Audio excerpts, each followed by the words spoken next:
Hello students, तो अपन ने last lecture तक इस क्वेश्चन तक पढ़ा था। आज अपन चालू करेंगे अपना angles between vectors. But moving on with the angles between vector, मैं आपको पिछले लेक्चर से कुछ समराइज कराना चाहता हूं, कुछ चीजें जिसमें बेसिकली अपन ने थ्योरेटिकल चीजें पढ़ी थी, लेकिन उसमें टाइप्स ऑफ वेक्टर काफी इंपॉर्टेंट था। तो सबसे पहले जैसे अपन ने पढ़ा था को लीनियर वेक्टर, ठीक है।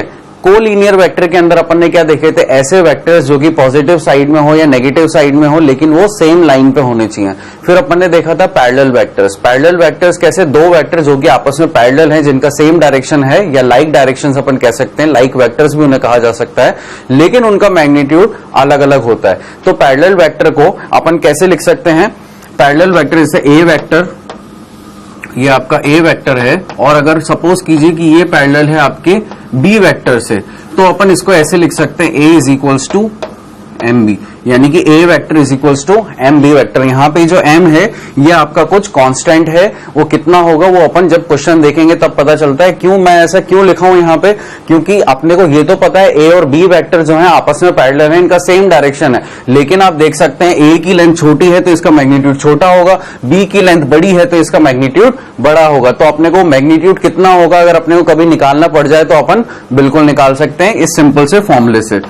तो ये तो अपना हो गया किसके केस में, पैरेलल वेक्टर्स के केस में, ठीक है। अगर मुझे एंटी पैरेलल वेक्टर्स के बारे में बात करनी पड़े तो उसके लिए अपन क्या करेंगे,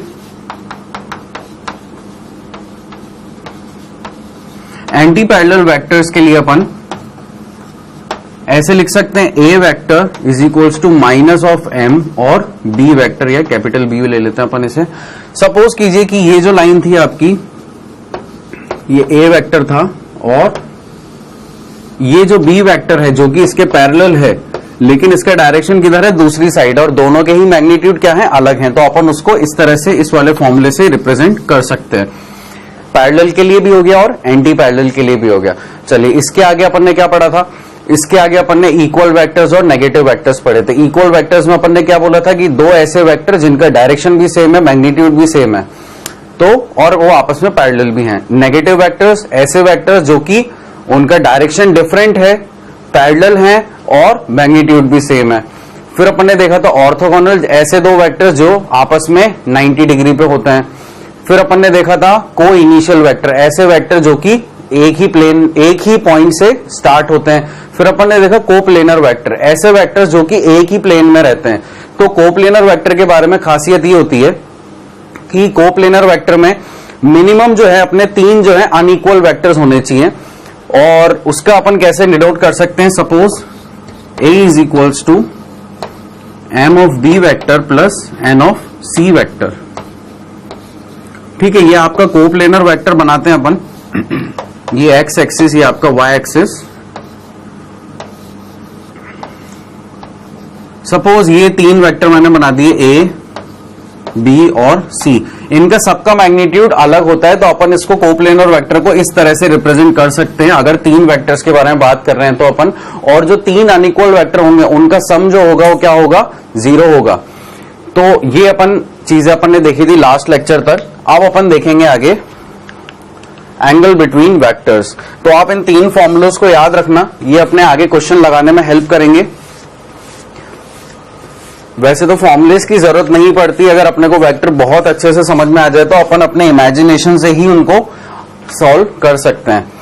तो अब अपन आते हैं एंगल बिटवीन वेक्टर्स पे। एंगल बिटवीन वेक्टर्स में क्या, ऐसा एंगल अपने को पता करना है जो कि छोटा होता है, सबसे छोटा होता है। अपन एक बार और अपन ने एक चीज पढ़ी थी इसके बारे में लास्ट लेक्चर में कि अपन वेक्टर के केस में जब भी एंगल कैलकुलेट करना होगा तब अपन क्या करेंगे, ऑब्वियसली बात है एंगल दो वेक्टर के बीच में आएगा, तो उन दोनों वेक्टर की या तो टेल टू टेल अपन मिला देंगे या फिर हेड से हेड मिला देंगे। ये इन दोनों में से एक चीज अपने को करनी होगी। अगर ऐसा हो रहा होगा कि टेल हेड से मैच हो रही होगी या आपने मिला दी होगी टेल हेड के साथ या हेड टेल के साथ, तो वो चीज गलत होगी। टेल टू टेल होना चाहिए या हेड टू हेड होना चाहिए, ठीक है। तो अब हम पढ़ते हैं इसकी definition. Angle between two vectors means smaller of the two angles between the vectors when they place tail to tail by displacing either of the vectors parallel to itself, ठीक है। तो यहां पे वही चीज बताई जा रही है कि दो वेक्टर का एंगल कौन सा होगा। जैसे सपोज कीजिए आपके पास ये आपको दिया हुआ है, ये आपको एक वेक्टर दिए हुए हैं, दो वेक्टर हैं, ए वेक्टर और बी वेक्टर। तो अब आप देखिए इनके बीच में पहली चीज तो वेक्टर्स के बीच में मैक्सिमम एंगल कितना हो सकता है, 180 डिग्री। ठीक है, तो अब अगर मैं इसको यहां पे भी अगर एक और अज्यूम कर लूं तो ये एंगल कितना बड़ा हो गया और ये एंगल छोटा हो गया। तो यानी कि दो वेक्टर के बीच का एंगल कौन सा माना जाएगा, ये वाला थीटा, ना कि ये। तो ये होता है वेक्टर्स के बीच में। और मैंने देखिए यहां पे टेल से टेल मिला रखी है, ना कि हेड से हेड। लेकिन अब अगर अपन इसी चीज को अगर मैं हेड से हेड मिलाऊं तो देखिए इसको मैं कैसे कर सकता हूं, इस लाइन को थोड़ा सा नीचे शिफ्ट किया और पैरेलली इधर शिफ्ट कर दिया। यानी कि देखिए पहले तो मैंने इस ए वेक्टर को इधर की तरफ शिफ्ट किया और अब मैं इसको इधर की तरफ शिफ्ट कर रहा हूं। ये हो गया इस तरह से, यहां पे हेड से हेड ये ए वेक्टर है और ये भी आपका ए वेक्टर है। तो अपन वेक्टर्स को इस तरह से शिफ्टिंग कर सकते हैं, लेकिन कंडीशन क्या है, टेल से टेल मिली होनी चाहिए, हेड से हेड मिला होना चाहिए और स्मॉलर एंगल को अपन कंसिडर करते हैं। अब एक बार इसकी कंडीशंस और एक बार अपन रीड कर लेते हैं। Vector should be join head to head और tail to tail. The second condition is the smaller angle between the two is angle between the vectors. ठीक है, जो भी सबसे छोटा एंगल होगा वो अपना एंगल बिटवीन द वेक्टर्स कहलाएगा। तो अपन इसको अब कुछ एग्जांपल से देखने की कोशिश करते हैं। उसके पहले अपन कुछ और इंपॉर्टेंट पॉइंट्स देख लेते हैं। यहाँ पे ये सब चीजें अपन ने ऑलरेडी पिछले लेक्चर में सब समझ रखी हैं, बस यहाँ पे एक बार आपका रिवीजन हो रहा है। तो ये देखिए पहला पॉइंट क्या है, it can't be greater than 180 degree. तो ये अपन देख चुके थे जब अपन ने एंटी पैरेलल वेक्टर्स पढ़े थे। एक वेक्टर पॉजिटिव साइड था, एक वेक्टर नेगेटिव साइड था। जब अपन ने उनकी टेल टू टेल ज्वाइन करी थी तो अपन ने देखा था कि उनके बीच का मैक्सिमम एंगल कितना बनता है, 180 डिग्री। उससे ज्यादा वेक्टर्स में एंगल पॉसिबल नहीं है। दूसरा, angle between parallel is 0। Parallel vector के बीच का एंगल अपन ने देखा था 0 था। ये अपन ने देखा था एक्स वेक्टर और ये अपन ने देखा था क्या, वाई वेक्टर। जब अपन ने एक्स वेक्टर को वाई वेक्टर के ऊपर इस तरह से यहां पे रखा तो यहां पे देखिए जो एंगल होगा वो क्या होगा, 0, क्योंकि एक वेक्टर दूसरे वेक्टर पे क्या हो चुका है, ओवरलैप हो चुका है। तो ये वाली चीज भी अपन ने पढ़ रखी है। Angle between anti parallel vector भी अपन ने देखा था कि कितना होता है, 180 डिग्री होता है। फिर एंगल बिटवीन परपेंडिकुलर वेक्टर, ये भी अपन ने देखा था ऑर्थोगोनल वेक्टर के केस में कि ये 90 होता है। तो ये बेसिकली एंगल बिटवीन वेक्टर्स को स्टार्टअप करने से पहले अपन ने कुछ चीजें रिवाइज कर ली। और इसमें सबसे इंपॉर्टेंट पॉइंट है आपका ये कि सबसे बड़ा एंगल वेक्टर के बीच में 180 ही होगा, उससे ज्यादा बड़ा नहीं होगा। It can't be greater than 180 degree. ठीक है, वेक्टर का एंगल जो है 180 से बड़ा नहीं हो सकता है।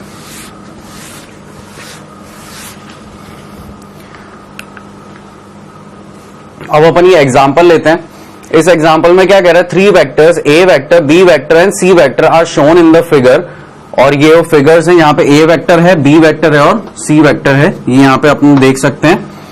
अब अपने को क्या बोला है, हर फिगर में, पहले फिगर में ए वेक्टर 30 डिग्री एंगल पे है, बी वेक्टर 30 डिग्री एंगल पे और सी वेक्टर 45 डिग्री एंगल पे है।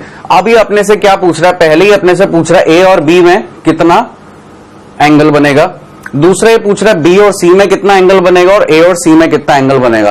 तो इस क्वेश्चन को अप्रोच करने से पहले अपन क्या करेंगे, सारे डायग्राम्स को अच्छे से ऑब्जर्व करेंगे और उसको एक फॉर्म में लाने की कोशिश करेंगे। तो देखिए अपन ये कैसे करेंगे, यहां पे इधर देखिए, इस तरह से अपन यहां पे एक्सिस बना देंगे अपनी, ये अपनी एक्स एक्सिस, ये अपनी वाई एक्सिस। अब यहां पे आप देख सकते हैं, इधर देखिए यहां पे क्या हो रखा है, एक्स एक्सिस पे ए है वेक्टर, तो यहां पे एंगल कितना आ रहा है, 30। तो देखिए अपन यहां पे क्या कर सकते हैं, ये अपना एक्स एक्सिस हो गया और इस पे कितना एंगल आ रहा है अपना 30। तो ये मैंने ए वेक्टर बना दिए यहां पे और ये एंगल कितना आ गया, 30 डिग्री आ गया। अब अपन देखते हैं उसके बाद एक्स एक्सिस के नीचे, यहां पे देखिए एक्स एक्सिस के नीचे जो एंगल आ रहा है ये कितने डिग्री पे, बी वेक्टर, ये भी 30 डिग्री पे। तो अपन इसको यहां पे भी स्केच करने की कोशिश करते हैं। ये आपका बी वेक्टर हो गया 30 डिग्री पे, एक्स एक्सिस से 30 डिग्री। अब अपन अपना थर्ड डायग्राम देखते हैं। यहां पे देखिए एक्स एक्सिस से नीचे ही है और वेक्टर सी है कितना, 45 पे। यानी कि अगर अपन इस पे ड्रॉ करें तो 30 डिग्री पे अगर ये है तो थोड़ा सा और बड़ा होगा क्या, सी वेक्टर। तो अपन यहां पे अब देखेंगे अपना सी वेक्टर। और इसका एंगल कितना हो जाएगा, ये 45 डिग्री, ठीक है, एक्स एक्सिस से। तो अपन ने तीनों वेक्टर्स को एक ही ग्राफ के ऊपर अपन ने डाल दिया। अब अपन अपना एक एक करके ऑप्शन सॉल्व करते हैं। देखिए अपना पहला क्वेश्चन अपने ने पूछा था ए और बी में कितना एंगल होगा, तो ये देखिए ए ये रहा और बी ये रहा, तो इनके बीच का एंगल यानी कि ये एंगल की बात कर रही है ए और बी का। तो देखिए 30 डिग्री था बी और एक्स के बीच में, और ए के और एक्स के बीच में कितना था 30। तो यानी कि अपन यहां पे लिख सकते हैं 30 degree plus 30 degree is equals to 60 degree आ गया अपना पहला आंसर ए और बी का। फिर अब अपन देखते हैं बी और सी वेक्टर के अंदर कितना एंगल है। तो बी वेक्टर अपना ये रहा और सी वेक्टर अपना ये रहा, यानी कि इन दोनों के बीच का एरिया, यानी कि अपने को कौन सा एंगल चाहिए, केवल इतना सा। तो ये एंगल यहां से लेकर के यहां तक का कितना है 45, और यहां से यहां तक का 30। तो अगर इस पूरे एंगल में से मैं इतना एंगल माइनस कर दूं, देखिए इतने पूरे में से अगर मैं इतना एंगल माइनस कर दूंगा तो मुझे ये मिल जाएगा। तो यानी कि 45 माइनस 30 हमें यहां पे करना है। तो मैं यहां पे क्या लिखूंगा, 45 degree minus 30 degree is equals to 15 degree. अब अपन कौन सा एंगल देखेंगे ए और सी के बीच में। तो देखिए ए अपना यहां पे है और सी अपना यहां पे, यानी कि अपने को कौन सा एंगल चाहिए, ये पूरा बड़ा एंगल, ठीक है। तो यहां से यहां तक का एंगल अपने पास कितना है 45। देखिए मैं कौन से एंगल की बात कर रहा हूं, इतने बड़े एंगल की, यहां से लेकर के यहां तक की। तो यहां से यहां तक का अपना कितना है 45, और एक्स से ए तक का अपने पास कितना है 30। तो कितना हो जाएगा 45 प्लस 30। तो इसको अपन यहां पे लिख देते हैं, ये अपना कितना हो जाएगा 75 डिग्री। तो अपन ने तीनों क्वेश्चन के लिए अपन ने अपना आंसर जो है कैलकुलेट कर लिया, और इस तरह से आएगा। तो आप इतनी चीजें नोट कीजिए, फिर अपन अगले क्वेश्चन पे जाते हैं। तो आप लोगों ने नोट किया वाला क्वेश्चन यहां तक। अब अपन अपना अगला क्वेश्चन देखेंगे।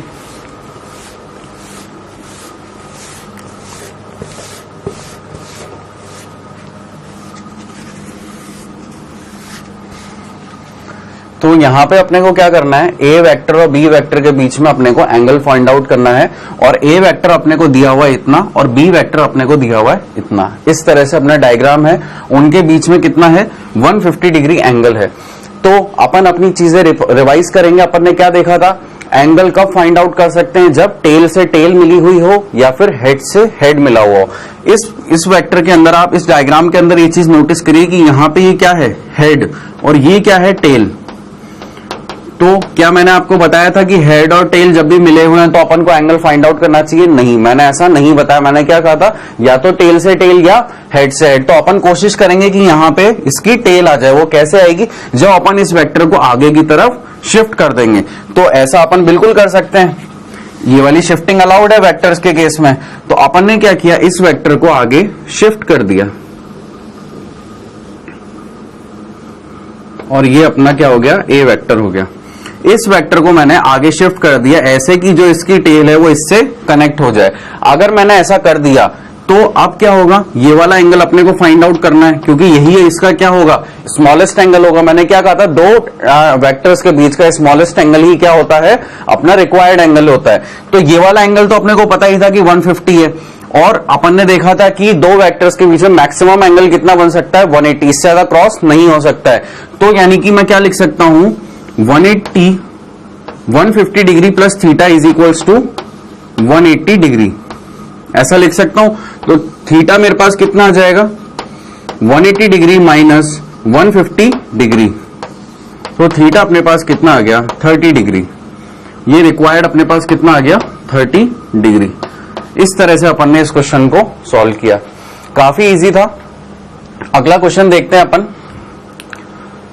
यहां पे भी अपने को क्या करना है, दो वेक्टर्स के बीच में एंगल फाइंड आउट करना है।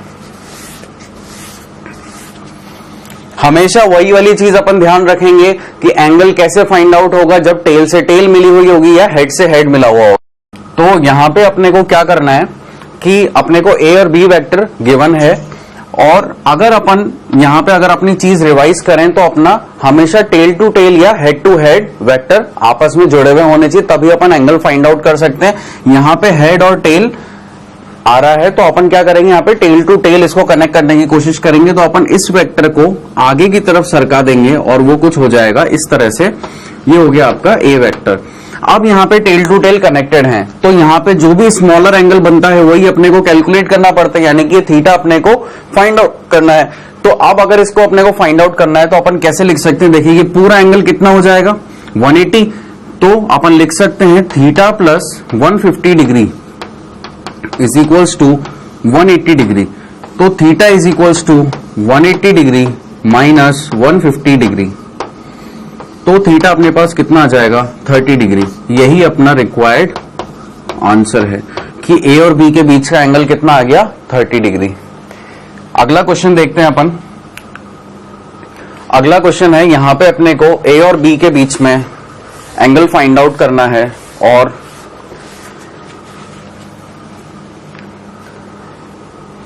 यहां पे अपने को बी वेक्टर और ए वेक्टर दिया हुआ है और उनके बीच का एंगल 40 दिया हुआ है। लेकिन क्या यहां पे टेल टू टेल या हेड टू हेड कनेक्टेड है? नहीं, यहां पे टेल और हेड आ रही है। तो अपन क्या करें, ए वेक्टर को थोड़ा सा अपन नीचे की तरफ सरका देते हैं ताकि टेल से टेल कनेक्ट हो जाएगी।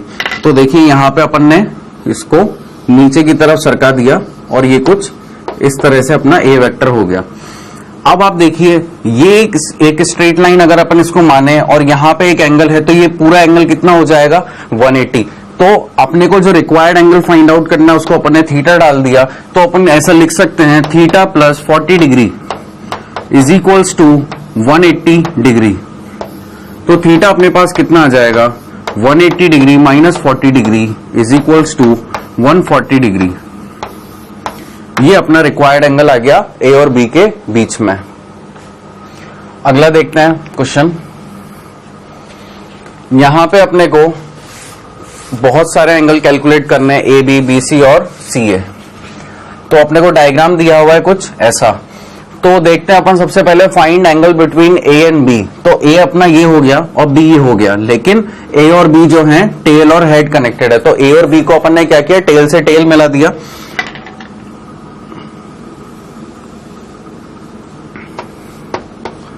कुछ इस तरह से अपन ने ए वेक्टर को आगे सरका दिया। तो अब अगर ये 60 था तो ये वाला थीटा अपना कितना हो जाएगा, theta plus 60 is equals to 180। तो अपन यहां पे वो लिखते हैं theta plus 60 degree is equals to 180 degree. तो अपने पास थीटा कितना आ जाएगा 120 डिग्री, यानी कि ए और बी के बीच का एंगल कितना हो गया 120 डिग्री। अब अपने को फाइंड आउट करना है बी और सी के बीच का एंगल। तो देखिए एंगल बिटवीन बी एंड सी। तो बी कहां पे है, बी वेक्टर ये रहा और सी वेक्टर ये रहा। तो देखिए बी और सी वेक्टर के हेड से हेड मिले हुए हैं। तो यहां पे कितना एंगल आ रहा है 70। तो अपन ने डायरेक्टली क्या लिख दिया 70 डिग्री। फिर उसके बाद यहां पे अपन ने कोई कैलकुलेशन क्यों नहीं करी, क्योंकि या तो टेल से टेल मिली हुई होनी चाहिए या फिर हेड से हेड। तो यहां पे हेड से हेड मिले हुए हैं, 70 डिग्री आ रहा है। तो अपन ने आंसर क्या लिख दिया 70 डिग्री। फिर अपने को एंगल बताना है सी और ए के बीच में। तो देखिए सी और ए ये हो गया, इनकी देखिए टेल से टेल मिली हुई है और इनके बीच का एंगल कितना है 50 डिग्री। तो यहां पे आंसर कितना हो गया 50 डिग्री। तो काफी इजी था इस क्वेश्चन को करना, लेकिन इसके पीछे अगर लॉजिक पता हो कि हेड से हेड मिला होना चाहिए, टेल से टेल मिला होना चाहिए, तभी अपन इस क्वेश्चन को अच्छे से कर पाएंगे। तो आप लोग इतने क्वेश्चन को नोट कीजिए, फिर अपन आगे देखते हैं और अगला क्वेश्चन। तो आप लोगों ने नोट किया ये वाला क्वेश्चन। अब अपन अगला क्वेश्चन देखते हैं।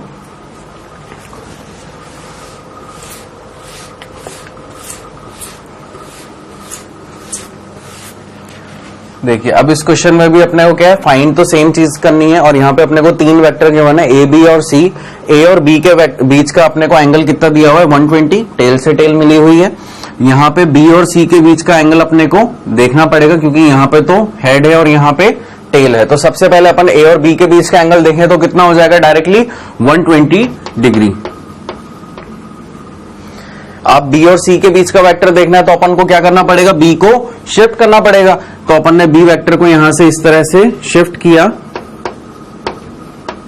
और ये वाला एंगल अब अपने को फाइंड आउट करना है। तो कितना हो जाएगा थीटा इज इक्वल्स टू, अब मैं डायरेक्टली लिख रहा हूं 180 माइनस 50।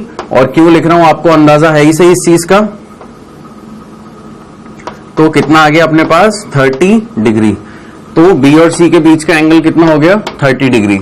अब अपने को देखना है क्या, सी और ए के बीच का एंगल। तो देखिए ए तो वेक्टर ये रहा और सी वेक्टर ये रहा, तो अब क्या करें अपन, या तो ए को उधर लेके जाएं या सी को इधर लेकर के आए।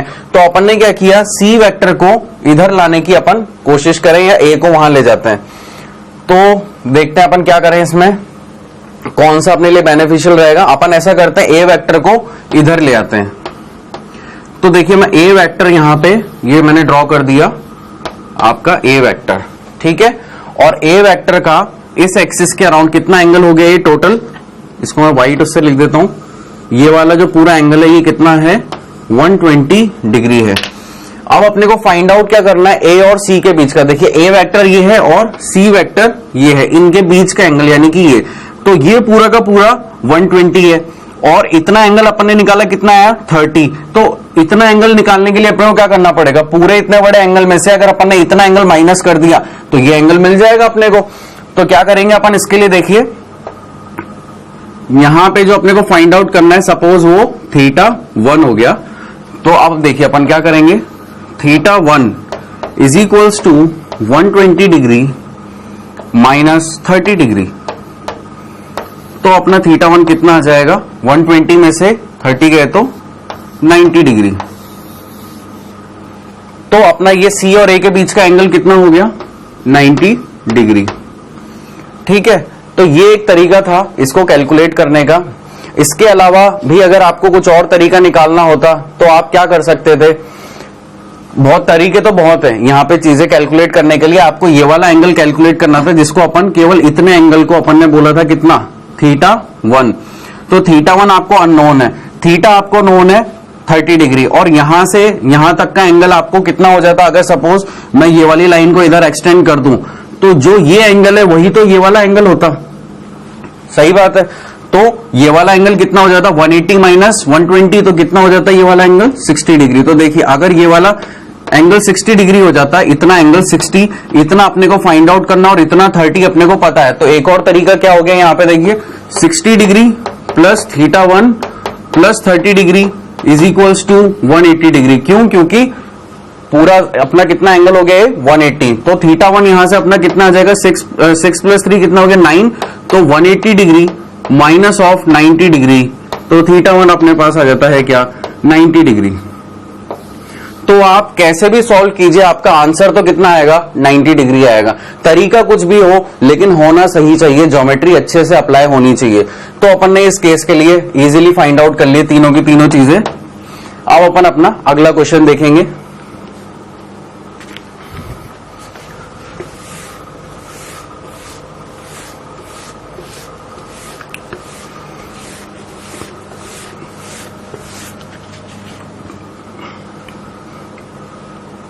यहां पे भी अपने को ए और बी के बीच का एंगल फाइंड आउट करना है, और अपने को एक स्क्वायर दे रखा है और ए वेक्टर ऐसे है और बी वेक्टर इस तरह से है। तो यहां पे भी क्या करना है, अपने को टेल से टेल मैच करानी है या हेड से हेड मैच कराना है। तो अपन क्या करें, बी वेक्टर को आगे की तरफ अपन शिफ्ट कर देते हैं। तो वो मैंने शिफ्ट किया और कुछ इस तरह से अपना ये बी वेक्टर हो गया, जिसका इसको मैं अलग लाइन से बना देता हूं।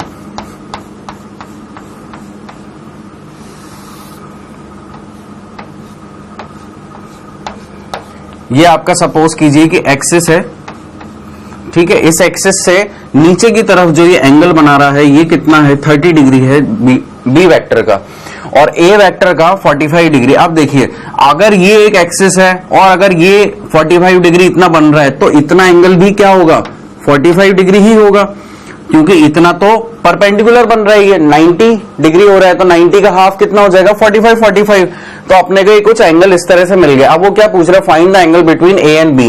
तो ए वेक्टर अपना है ये और बी वेक्टर है, यानी कि अपने से वो ये वाला एंगल पूछ रहा है। कौन सा, ये वाला पूरा एंगल पूछ रहा है। तो इतना 45 है और इतना कितना है, 30 है। तो अपन क्या लिख सकते हैं, 45 degree plus 30 degree is equals to our required angle, जो कि कितना आ जाएगा, 75 डिग्री। तो ए और बी के बीच का एंगल अपना कितना हो गया, 75 डिग्री। ठीक है, इसमें बस कुछ भी नहीं करा अपन ने, इस वेक्टर को यहां पे लाके शिफ्ट कर दिया, और जब अपन ने इसको यहां शिफ्ट किया तो अपने को ये वाला एंगल पता होना चाहिए था।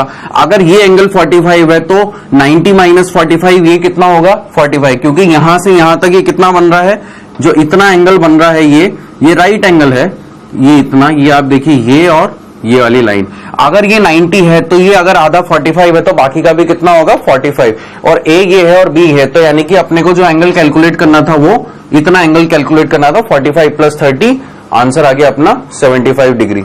अगला क्वेश्चन अपन देखते हैं।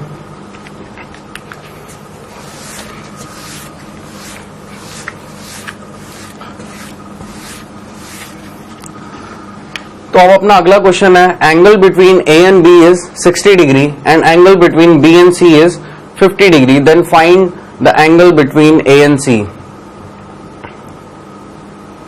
ठीक है, अपने से ए और सी के बीच का एंगल वो पूछ रहा है, और ए और बी का एंगल उसने बता दिया है कि 60 डिग्री है, बी और सी का उसने बता दिया 50 डिग्री, लेकिन यहां पे डायग्राम उन्होंने अपने को नहीं दिया है, तो अपने को डायग्राम खुद स्केच करने पड़ेंगे। तो अगर मैं बोल देता हूं कि ये ए वेक्टर है, और ये अगर मैं मान लेता हूं कि क्या है बी वेक्टर है,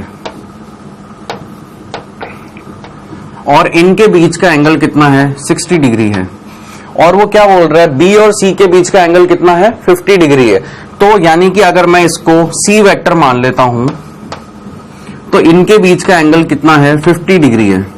एक केस तो ये हो सकता है केस 1, यहां पे मैं केस क्यों डाल रहा हूं, क्योंकि अगर ये 60 डिग्री है और यहां पे एक पॉसिबिलिटी है कि यहां पे भी एक और क्या हो जाए 50 डिग्री, तो वो भी पॉसिबिलिटी मैं बनाता हूं यहां पे।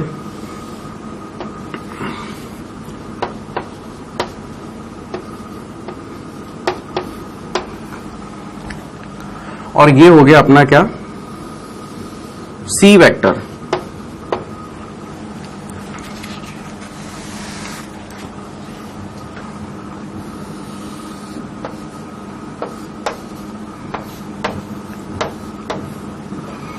इतना एंगल तो अपना है कितना 50 डिग्री, और जो इतना एंगल है वो अपना कितना है 60 डिग्री। तो क्या ये दो पॉसिबिलिटी हैं इस केस में कि ए और बी के बीच का एंगल तो कितना हो जाए 60 हो जाए, बी और सी का एंगल कितना हो जाए 50 हो जाए। तो उसी चीज को अपन ने इस तरह से भी लिख लिया है, इसको अपन केस 2 बोल देते हैं कि ए और बी के बीच का एंगल तो कितना है 60, और बी और सी के बीच का एंगल कितना है 50, और ऑब्वियसली बात है वो इसी तरह से उसकी लाइन आएगी, क्यों, क्योंकि 60 डिग्री से तो छोटा ही है 50 डिग्री, तो अपन ने इस तरह से इसको रख दिया। अब अपने को फाइंड आउट क्या करना है, ए और सी के बीच का एंगल, यानी कि ए ये है और सी ये है, तो एक तो इनके बीच का एंगल, तो इनके बीच का एंगल कितना, ये वाला पूरा एंगल, तो ये कितना हो जाएगा 60 डिग्री प्लस 50 डिग्री। तो यहां पे अपन लिख सकते हैं 60 डिग्री प्लस 50 डिग्री, ये अपना कितना आ गया 110 डिग्री। और यहां पे भी अपने को ए और सी के बीच का एंगल फाइंड आउट करना है, जो कि कितना है सिर्फ इतना सा। तो यानी कि बड़े एंगल में से छोटा एंगल अगर अपन माइनस कर दें तो ए और सी के बीच का एंगल अपने को मिल जाएगा, जो कि कितना हो जाएगा 60 degree minus 50 degree is equals to 10 degree. तो ये दोनों डायग्राम देखने से अपने को क्या पता चला कि ए और सी के बीच का जो एंगल है वो 10 डिग्री से 110 डिग्री के बीच में रहेगा। तो अपन क्या लिख सकते हैं, 10 डिग्री से 110 डिग्री के बीच का जो एंगल होगा वो किसका होगा, ए और सी के वेक्टर के बीच का एंगल, इनमें से कुछ भी हो सकता है। क्यों, क्योंकि भाई अपन ने तो अभी दो जगह वेक्टर लगाई, ये तो मैक्सिमम कंडीशन हो गई और ये मिनिमम कंडीशन, अपन ने दोनों कंडीशन के लिए अपन ने चेक कर लिया, तो अपनी रेंज आ गई कि इतना, क्योंकि ये वेक्टर कहीं भी इसमें अपन स्विच करा सकते हैं। अपन इसको जेड डायरेक्शन में भी रख सकते हैं, तब भी ये मैक्सिमम 110 ही जाएगा और मिनिमम 10 ही जाएगा। चलिए अब अपन इसके बाद यूनिट्स चालू करेंगे, तो यूनिट वेक्टर चालू करेंगे। तो आप पहले इतनी चीजें नोट कर लीजिए, फिर अपन यूनिट वेक्टर पढ़ेंगे कि वो क्या चीज होती है। तो आप लोगों ने नोट किया यहां तक, अब अपन अपना यूनिट वेक्टर पढ़ेंगे। यूनिट वेक्टर क्या चीज होती है भाई, यूनिट वेक्टर नाम से ही आपको समझ में आना चाहिए, जिसका मैग्नीट्यूड कितना हो 1 हो। यूनिट क्या होता है 1 होता है, ठीक है। तो अब अपने पास क्या हुआ है, यहाँ पे क्या लिखा हुआ है, a unit vector is a vector whose magnitude is equal to 1, और we can say that unity, है ना। और इसको अपन रिप्रेजेंट कैसे करते हैं भाई, यूनिट वेक्टर को रिप्रेजेंट करने का तरीका होता है, जैसे ए वेक्टर है, अगर ए वेक्टर का मुझे यूनिट वेक्टर लिखना होगा तो मैं क्या लिखूंगा, ए की ए कैप, ए की पावर में क्या, ये कैप, इस तरह से इसको अपन कैसे रीड आउट करते हैं, ए कैप। और अगर ए के ऊपर इस तरह से एक तीर छोड़ा हुआ है तो इसको अपन क्या बोलते हैं, ए वेक्टर। तो देखिए यहां पे क्या, the unit vector of A is written as A cap, जिसको अपन इस तरह से लिखते हैं, ए के ऊपर ये कैप लगी हुई होती है। और इस यूनिट वेक्टर को अपन कैसे रिप्रेजेंट कर सकते हैं, अगर एक फॉर्मूला के बेस पे अगर मैं डालना चाहूं तो A cap is equals to A vector upon magnitude of A vector. मैंने आपको सिखाया था फर्स्ट लेक्चर में कि अगर ये ए वेक्टर है और आपको इसका मैग्नीट्यूड लिखना है तो आप इसका मैग्नीट्यूड कैसे लिख सकते हैं, ए वेक्टर को मॉड्यूलस में अपन बंद कर देते हैं तो ये क्या हो जाता है, इसका मैग्नीट्यूड हो जाता है। अब मैं आपको कह रहा हूं कि अगर आपको ए कैप का फॉर्मूला डिराइव करना है तो आप कैसे कर सकते हैं, A vector upon A vector का मॉड। देखिए यहां पे अपन ने क्या किया, इस वेक्टर को लिखा और इस वेक्टर के मैग्नीट्यूड को लिखा, तो ये क्या हो जाएगा, ये 1 हो जाएगा। अपना वेक्टर का क्या कंडीशन होता है कि वेक्टर में मैग्नीट्यूड और डायरेक्शन दोनों होनी चाहिए। तो ये जो ए कैप है ये आपको क्या देता है, डायरेक्शन। जो वेक्टर होता है वो भी आपको क्या देता है, डायरेक्शन। यानी कि अगर मैं आपको कह रहा हूं कि एक वेक्टर पॉइंटेड है इस डायरेक्शन में, ये ए वेक्टर है, तो जो इसका ए कैप होगा वो भी इसी डायरेक्शन में होगा। यानी कि जो ए कैप होगा और ए वेक्टर होगा उसका मींस अपन ऐसे जनरलाइज फॉर्म में अगर बोले कि एक वेक्टर का और उसके यूनिट वेक्टर का डायरेक्शन सेम होता है, तो अपन यहां पे क्या कह सकते हैं, ए वेक्टर क्या होता है अपने, जिसमें डायरेक्शन और मैग्नीट्यूड दोनों हो। तो ए अपना क्या हो गया, वेक्टर। तो अपन इसको ऐसे लिख सकते हैं, A vector is equals to A cap into magnitude. तो ये मैग्नीट्यूड हो गया और ये ए कैप क्या हो गया, यहां पे एक डायरेक्शन हो गया। तो अपन इसको ऐसे लिख सकते हैं, vector is equals to magnitude into direction. तो ये ए वेक्टर आपका क्या हो गया, मैग्नीट्यूड, और ए कैप आपका क्या हो गया, एक डायरेक्शन। तो इन चीजों को देखते हुए अपन ने इसका फॉर्मूला डिराइव किया, जो कि क्या था, A cap is equals to A vector upon modulus of A vector, या और मैग्नीट्यूड ऑफ ए वेक्टर। अभी इसको अपन कैलकुलेट कैसे करेंगे ये अपना आगे वाले लेक्चर में आएगा। तो यहां पे देखिए क्या लिखा हुआ है, एक note, the direction of a unit vector is same as that of a vector. ये जैसे कि मैंने आपको यहां पे बताया, अगर एक ये वेक्टर है ए, तो इसके यूनिट वेक्टर का भी डायरेक्शन क्या होगा, सेम होगा, जो कि उसके वेक्टर का होगा। और अपन उसको इस तरह से लिख सकते हैं, A vector is equals to modulus of A vector into A cap, जो कि अपन ने यहां पे बताया। अपन ने वेक्टर को कैसे डिफाइन कर रखा है, वेक्टर इज इक्वल्स टू, जिसमें मैग्नीट्यूड और डायरेक्शन दोनों, यानी कि vector is equals to magnitude into direction. यहां पे ये जो मॉड्यूलस ऑफ ए वेक्टर है ये इसका मैग्नीट्यूड बता रहा है, और ये जो ए कैप है ये इसका डायरेक्शन बता रहा है। तो मैग्नीट्यूड डायरेक्शन आपस में मल्टीप्लाई हो रहे हैं, तो अपने को ये ए वेक्टर यहां पे मिल रहा है। ये चीज आप यहां पे पढ़ सकते हैं। तो बेसिकली इतनी ही बातें आपको जानने की हैं यूनिट वेक्टर में। अगर आपको इतनी चीजें याद रहती हैं तब अपन आगे बढ़ते हैं एक्सप्रेशन डिराइव करने पे, आई, जे और के कैप के अंदर और उनके मैग्नीट्यूड के अंदर। So now we can obtain a unit vector. अच्छा, आगे बढ़ने से पहले अपन एक बार ये देख लेते हैं, आई, जे, के कैप का भी एक्सप्रेशन निकालने से पहले, कि जो आपका एक्स डायरेक्शन में अगर कोई वेक्टर है तो वहां पे यूनिट वेक्टर क्या होगा, आई कैप। यहां पे आई कैप होगा। अगर आप वाई डायरेक्शन में अगर आपका कोई वेक्टर है तो उस पर यूनिट वेक्टर कितना होगा, जे कैप। और अगर आप जेड एक्सिस में अगर आगे बढ़ रहे हैं तो वहां पे अगर जेड आपका कोई वेक्टर है तो उस पर कौन सा आपका होगा, के कैप।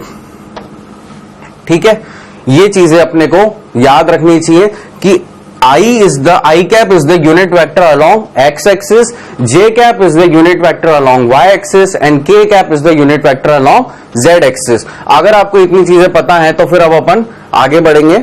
और आगे अपना क्या आ रहा है, a unit vector is a dimensionless quantity and it has no unit. तो ठीक है, अगर उसके आगे 1 आ रहा है तो ऑब्वियस सी बात है कि वो क्या है, एक डायमेंशनलेस क्वांटिटी है, and it represents only direction. पता ही है अपने को इतनी चीजें। अब अपन फाइनली एक्सप्रेशन डिराइव करेंगे। तो ये एक्सप्रेशन भी अपन स्टार्ट करने से पहले एक बार रिवाइज कर लेते हैं यूनिट वेक्टर को, क्योंकि अपन ने पहली बार ये वाली चीज पढ़ी है। तो यूनिट वेक्टर क्या होता है, ऐसा वेक्टर जो कि जिसका यूनिट वेक्टर और जो वेक्टर होता है वो कैसे होते हैं, सेम डायरेक्शन में होते हैं। ठीक है, जो भी वेक्टर के अलोंग वो होगा उसकी डायरेक्शन और उसके वेक्टर की डायरेक्शन, यानी कि वेक्टर और यूनिट वेक्टर की डायरेक्शन कैसी होगी, सेम होगी। अच्छा, और वेक्टर अपने को पता ही है कि मैग्नीट्यूड इनटू डायरेक्शन होता है, तो अपन ने एक फॉर्मूला लिख लिया था, A cap is equals to A vector upon modulus of A vector. और मॉड्यूलस ऑफ ए वेक्टर क्या होता है, उसका मैग्नीट्यूड होता है, और इसी का डायमेंशन कितना आता है अपना, डायमेंशन लेस होता है। तो ये ए कैप किसके बराबर होता है, 1 के बराबर। और अपन ने ये वाली चीज देख ली लास्ट लेक्चर में, इसी मतलब लास्ट स्लाइड में, कि आई कैप जो है वो आपका एक्स डायरेक्शन में होगा, जे कैप वाई डायरेक्शन में और के कैप जेड डायरेक्शन में। ठीक है, अगर इतनी नॉलेज अपने पास है तो फिर अब अपन एक्सप्रेशन डिराइव कर सकते हैं।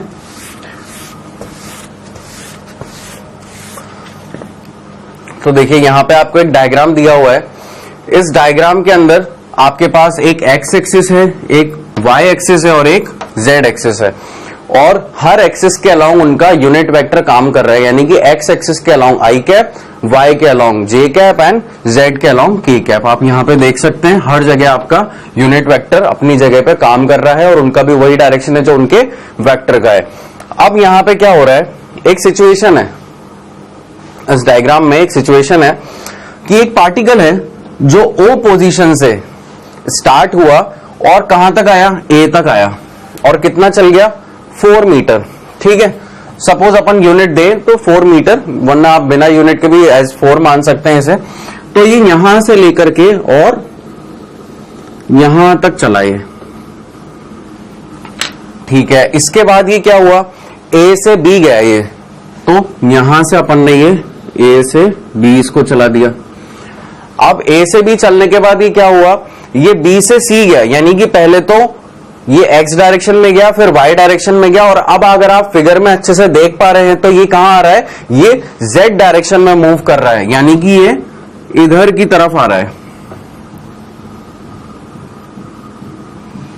और यहां पे ये कितना चला, 5, पहले 4 फिर 2 और फिर 5, तो ये 3 डायमेंशन में आ गया है।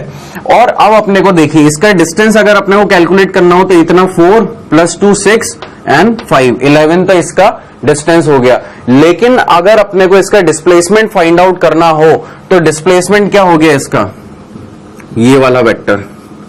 तो अभी अपन डिस्टेंस ये पोजीशन वेक्टर और डिस्प्लेसमेंट वेक्टर के बारे में बात करेंगे, लेकिन उन तक पहुंचने से पहले अपने को ये बेसिक एक्सप्रेशन जो है यहां पे अपने को डिराइव करना पड़ेगा। तो अब अपने को ओसी वेक्टर निकालना है। ठीक है, अपने को क्या क्या पता है, ओ ए पता है 4, ए बी पता है अपने को वो कितना है 2, और बी सी पता है ये जो इतना चला है वाई जेड डायरेक्शन में वो कितना है 5। अब देखिए मेरे को, यानी कि ओ सी अगर मुझे फाइंड आउट करना है तो मुझे पहले ओ बी पता होना चाहिए। अपन 2 ट्रायंगल लेते हैं, सबसे पहले अपन ट्रायंगल लेते हैं, in triangle O A B. ठीक है, ये वाले ट्रायंगल के अंदर अपने को ओ ए पता है, ए बी पता है, तो अपन ओ बी निकाल सकते हैं। सपोज अपन ने ओ बी निकाल लिया, फिर अपन कौन सा ट्रायंगल लेंगे, अपन फिर लेंगे ओ बी और सी। इस ट्रायंगल में देखिए अपने को ओ सी फाइंड आउट करना है और बी सी अपने को पता है और ओ बी अपने को पता चल जाएगा, जो अपन इसको सॉल्व कर देंगे। तो पहले मैं आपको ये ट्रायंगल मैंने कैसे लिए, मैं इसको थोड़ा सा आपको दिखा देता हूं। इधर यहां पे देखिए मैंने क्या किया, इन्हीं ट्रायंगल्स को, ये देखिए यहां पे ये जो ट्रायंगल था,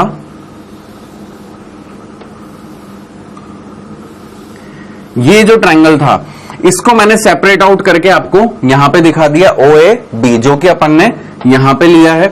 फिर एक और ट्रायंगल बन रहा था अपना, वो था ये वाला ट्रायंगल।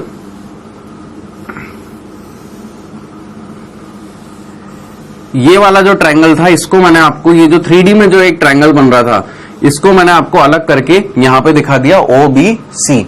तो इस तरह से अपने 2 ट्रायंगल यहां पे बन रहे थे। तो देखिए ओ ए और बी में ये कितना है अपना 4, ये कितना है 2, और यहां पे बी सी अपना कितना है 5, लेकिन ओ सी अपने को फाइंड आउट करना है, और ये अपना यहां से जो कैलकुलेट करेंगे वो कभी यहां पे आ जाएगा।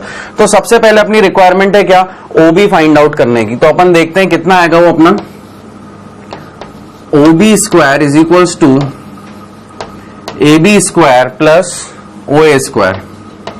ऐसा अपन लिख सकते हैं, इसको अपन इक्वेशन 1 डाल देते हैं तो यहां से अपना OB स्क्वायर आ गया। अगर मैं OBC ट्रायंगल की बात करूं तो यहां पे क्या है, BC square is equals to OC square plus OA square.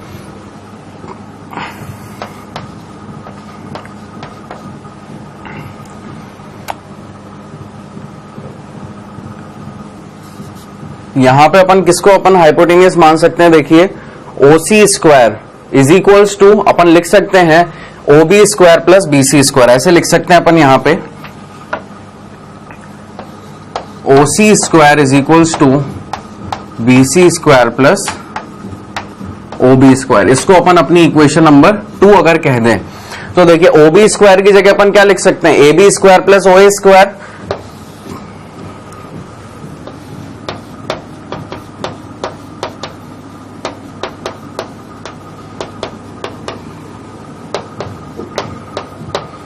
अपने को गिवन क्या क्या है, अपने को AB, OA और BC ये अपने को गिवन है 5, OA अपने को गिवन है कितना 4 और AB अपने को गिवन है कितना 2। ये आप देख सकते हैं यहाँ पे ये सब चीजें अपने को यहाँ पे गिवन है, अपन ने गिवन चीजों को ही यहाँ पे लिखा है।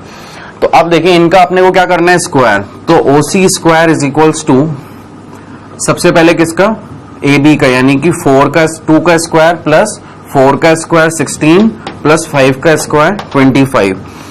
तो अगर मैं यहां से स्क्वायर हटाऊंगा तो इधर अंडर रूट आ जाएगा और ये कितनी वैल्यू आ गई 45, 16 प्लस 25 प्लस 4 45। यहां पे अपनी वैल्यू कितनी आ गई अंडर रूट 45 OC की।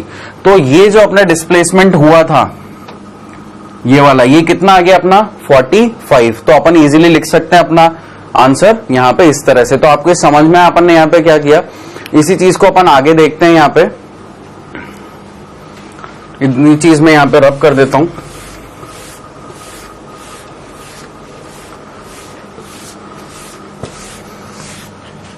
ये देखिए अपन ने क्या किया था, OAB ट्रायंगल लिया था जिसमें अपनी एक इक्वेशन तो आई थी ये और एक इक्वेशन आई थी अपनी दूसरी ये। अपन ने फिर इनको इस तरह से मर्ज किया और अपना फाइनल आंसर कितना आया OC 45, रूट ऑफ 45। तो अपन क्या लिख सकते हैं इसको, मैग्नीट्यूड ऑफ वेक्टर, यानी कि अपना ये जो OC आया इसका मैग्नीट्यूड कितना हो गया अंडर रूट ऑफ 45। और जो अपना अगर अपने को इक्वेशन लिखनी हो तो अपन इक्वेशन कैसे लिखेंगे, देखिए OA वेक्टर अपना कितना था 4i कैप, AB वेक्टर अपना कितना था 2j कैप और BC वेक्टर कितना था 5k कैप, क्योंकि इन्हीं डायरेक्शंस के अलोंग यूनिट वेक्टर भी काम कर रहे थे। तो अपन अपनी एक इक्वेशन लिख सकते हैं OC में, OC वेक्टर में, जो कि कितनी हो जाएगी 4i cap plus 2j cap plus 5k cap. अगर अपनी ये इक्वेशन आई थी वेक्टर में OC वेक्टर की, ये जो अपन ने यहाँ पे वेक्टर देखा था ये OC वेक्टर, इस वेक्टर की अगर अपनी ये इक्वेशन थी, क्यों, क्योंकि यहाँ पे देखिए C के जो कोऑर्डिनेट्स आ रहे हो कितने 4, 2, 5, तो यहाँ पे अपनी इक्वेशन कितनी हो गई ये। अगर ये अपनी इक्वेशन थी तो अपन ने क्या किया, इसका मैग्नीट्यूड कैलकुलेट किया। देखिए वो कितना है अंडर रूट ऑफ 45। अपन ने क्या किया था under root of 4 square 2 square और 5 स्क्वायर। तो यहां पे भी अपन यही वाली चीज देख सकते हैं कि जो भी कैप के अलोंग में लिखा हुआ रहता है उसका अगर स्क्वायर कर दे तो आपके पास क्या आता है, मैग्नीट्यूड आता है।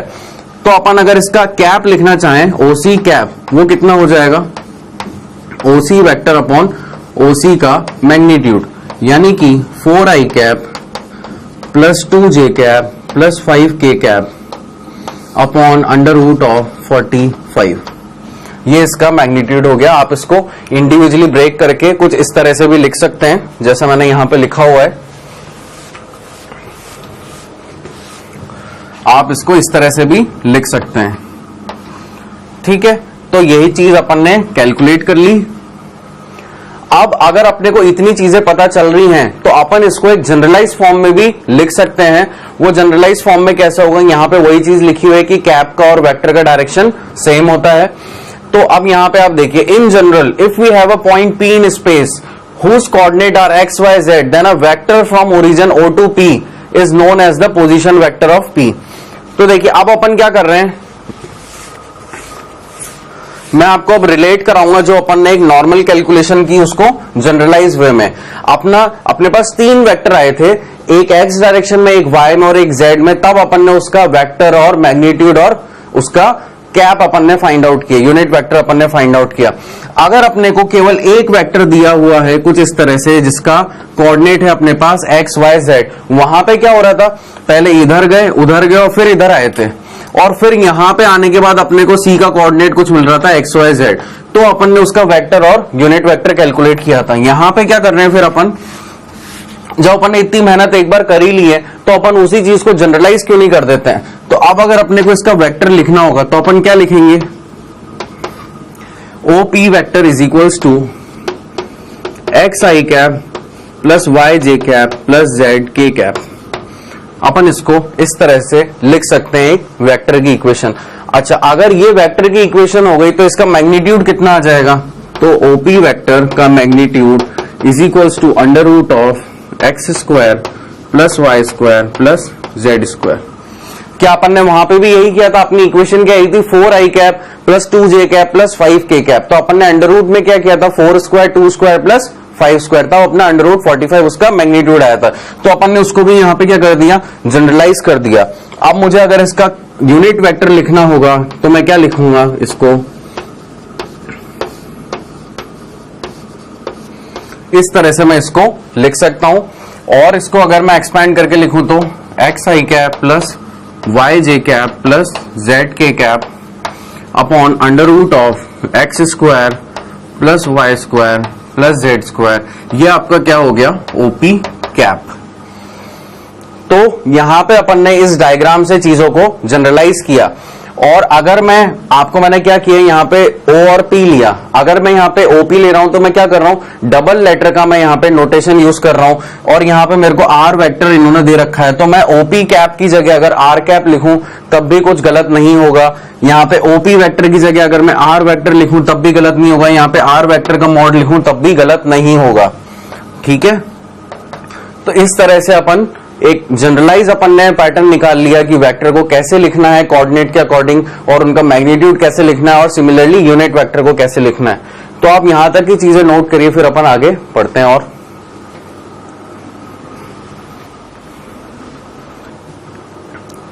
तो आप लोगों ने यहां तक की चीजें नोट करी। अब अपन इसका रिप्रेजेंटेशन देख लेते हैं अगली स्लाइड में, जो कि मैंने आपके लिए लिखा हुआ है। जो चीज अभी तक अपन ने कैलकुलेट करी उसी चीज को मैंने यहाँ पे स्लाइड में भी डाला हुआ है। तो देखिए अपन ने क्या किया, यहाँ पे भी देखिए कुछ अलग चीज नहीं हो रही है। जो अपन ने पहले एक क्वेश्चन समझ के किया वही चीज अब अपन डायरेक्टली कर रहे हैं। क्वेश्चन में क्या हो रहा था, पहले A से B जा रहा था, फिर B से C गया वो Y डायरेक्शन में, और फिर C से आगे बढ़ा और वो Z में, यानी कि पहले इधर गया फिर इधर गया और फिर ऐसे आया। यानी कि ऐसे आने का मतलब ऐसे परपेंडिकुलर डायरेक्शन में इधर आगे बढ़ा। तो जब वो परपेंडिकुलर डायरेक्शन में इधर आके बढ़ के कहीं यहां से रुक गया, तो ये वाला जो पॉइंट आया, इस पॉइंट से उसकी इनिशियल पॉइंट तक का एक वेक्टर आ रहा था कुछ इस डायरेक्शन में ऐसे। समझ में आ रहा है आपको, ये थोड़ा सा इमेजिन करना पड़ेगा, थोड़ा सा विजुअलाइजेशन आपको अपना स्ट्रॉन्ग करना पड़ेगा। देखिए मैं दोबारा से बता रहा हूं, एक वेक्टर यहां से पहले इधर गया फिर ऊपर गया और उसके बाद वो अपने परपेंडिकुलर डायरेक्शन की तरफ इधर बढ़ा और यहां पे आके कहीं पे वो रुक गया। यहां पे जहां पे वो रुका उस पॉइंट से लेकर के उसके इनिशियल पॉइंट तक का जो एक वेक्टर आ रहा होगा वो कुछ इस तरह से आ रहा होगा। उस वेक्टर के लिए अपन ने चीजें जनरलाइज कर दी हैं। और वो चीजें जनरलाइज कैसे हुई, देखिए अब ये जो वेक्टर आपको ऐसे दिख रहा था, यही वेक्टर क्या है, वो ये वेक्टर है। तो आपको ये जो कोऑर्डिनेट दिख रहे हैं ये एक्स वाई प्लेन में नहीं है, ये एक्चुअली इस तरह से है, ये वेक्टर इस तरह से। तो इसके अपन ने कोऑर्डिनेट लिख दिए एक्स वाई जेड। और अगर किसी वेक्टर के एक्स वाई जेड में कोऑर्डिनेट है तो अपन ने उसकी इक्वेशन कैसे लिख दी, इस तरह से।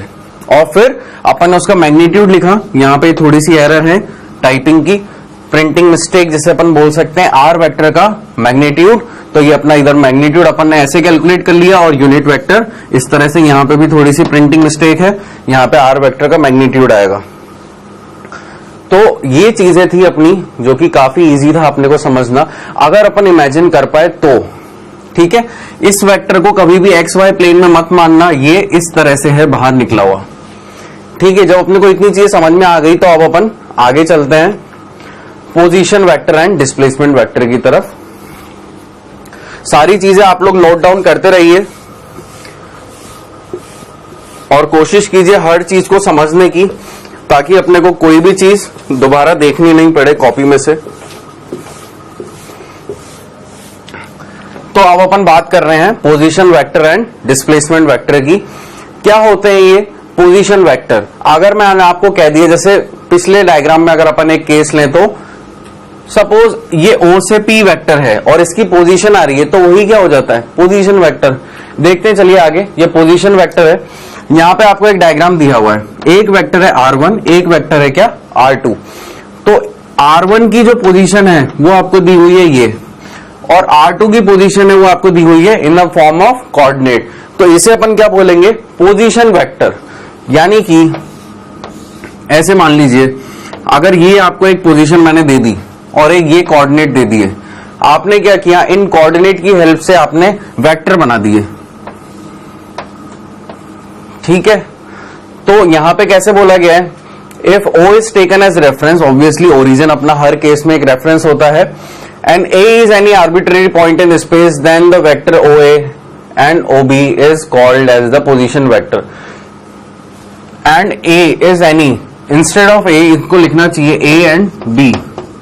A and B is any arbitrary point. देखिए अपने पास दो पॉइंट है, एक तो A है और एक B है, तो दो आर्बिट्रेरी अपने पास पॉइंट आ रहे हैं और उनकी लोकेशन अगर अपने को निकालनी है तो वो अपन पोजीशन वेक्टर इस तरह से डिनोट करेंगे, R1 वेक्टर और R2 vector.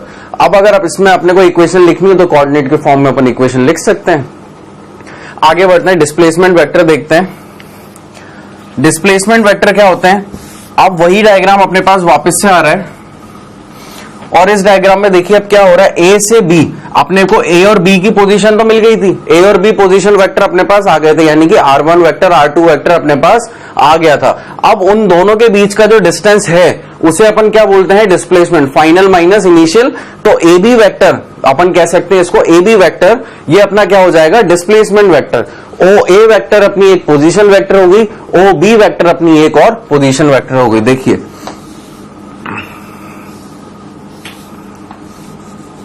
X axis, Y axis और ये जेड एक्सिस, ये आपका ओ ए, ये आपका ओ बी, ये आपके दो वेक्टर हो गए। तो ये तो आपके क्या डिनोट कर रहे हैं? Position vector. लेकिन अगर आपको ये पता करना हो कि दोनों वेक्टर के बीच में डिस्टेंस कितना, डिस्प्लेसमेंट मतलब कि उनके बीच का डिस्टेंस क्या हो गया? डिस्प्लेसमेंट। तो यानी कि ये जो वेक्टर है आपने निकाला, ए बी वेक्टर, ये आपका क्या हो गया? Displacement vector. और ओ ए और ओ बी वेक्टर आपके क्या हो गए? डिस्टेंस या पोजीशन वेक्टर। इनको तो अपन बोलेंगे क्या? Position vector. और इसको अपन बोलेंगे क्या? Displacement vector.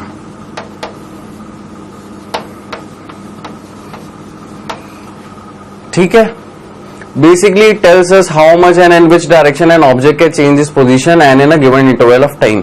ठीक है, तो डिस्प्लेसमेंट से अपने को क्या पता चलता है कि ऑब्जेक्ट का डायरेक्शन किस तरफ हो सकता है, किस तरफ चेंज हो सकता है, इतनी चीजें अपने को, और कौन से इंटरवल पे हो सकता है, ये चीजें अपने को डिस्प्लेसमेंट बताता है। तो इतनी नॉलेज होने के बाद अब अपन आगे देखते हैं इसमें इक्वेशन कैसे अपन लिखेंगे। तो अगर अपने को पोजीशन पता हो तो अपन उसकी इक्वेशन लिख सकते हैं वेक्टर की। जैसे ओ ए अपने को पता था x1, y1, z1, ये यहां पे लिखे हुए हैं x1, y1, z1। तो x1 i cap, y1 j cap and z1 k cap. ये अपन ने क्यों लिखा? क्योंकि मैग्नीट्यूड और डायरेक्शन मल्टीप्लाई होते हैं तभी तो वेक्टर आता है। तो x1, y1 और z1 तो क्या हो गए? मैग्नीट्यूड हो गए जो वहां पे कोऑर्डिनेट थे, और आई कैप, जे कैप, के कैप क्या होगा? Unit vector. यानी कि यूनिट वेक्टर से अपने को डायरेक्शन मिलती है। जैसे कि अपन ने देखा था स्टार्टिंग में 4, 2 और 5, तो वो क्या थे? वो मैग्नीट्यूड ही तो थे। अगर मैं उसमें मीटर सेंटीमीटर कुछ लगा देता तो वो मैग्नीट्यूड ही थे। तो x1, y1, z1 क्या अपने मैग्नीट्यूड है, और आई, जे और के कैप अपने क्या हो गए? डायरेक्शन बता रहे हैं। तो ये अपनी एक पोजीशन वेक्टर का अपन ने एक इक्वेशन लिखी। सिमिलरली अपन ने OA की पोजीशन की भी अपन ने इक्वेशन लिख ली है, जो R2 वेक्टर था, इसके कोऑर्डिनेट x2, y2 और z2 दिए हुए, तो उसको अपन ने इस तरह से लिख लिया। अब डिस्प्लेसमेंट, डिस्प्लेसमेंट क्या होता है? फाइनल माइनस इनिशियल, यानी कि D is equals to R2 vector minus R1 vector. तो R2 वेक्टर अपना कितना है? ये इस इक्वेशन में से अगर ये इक्वेशन माइनस कर देंगे तो अपने को डिस्प्लेसमेंट मिल जाएगा। तो आप लोग नोट कीजिए इतना, फिर अपन आगे इस पे क्वेश्चंस करेंगे। बहुत इजी था, ये वाली चीज आप हमेशा याद रखिएगा।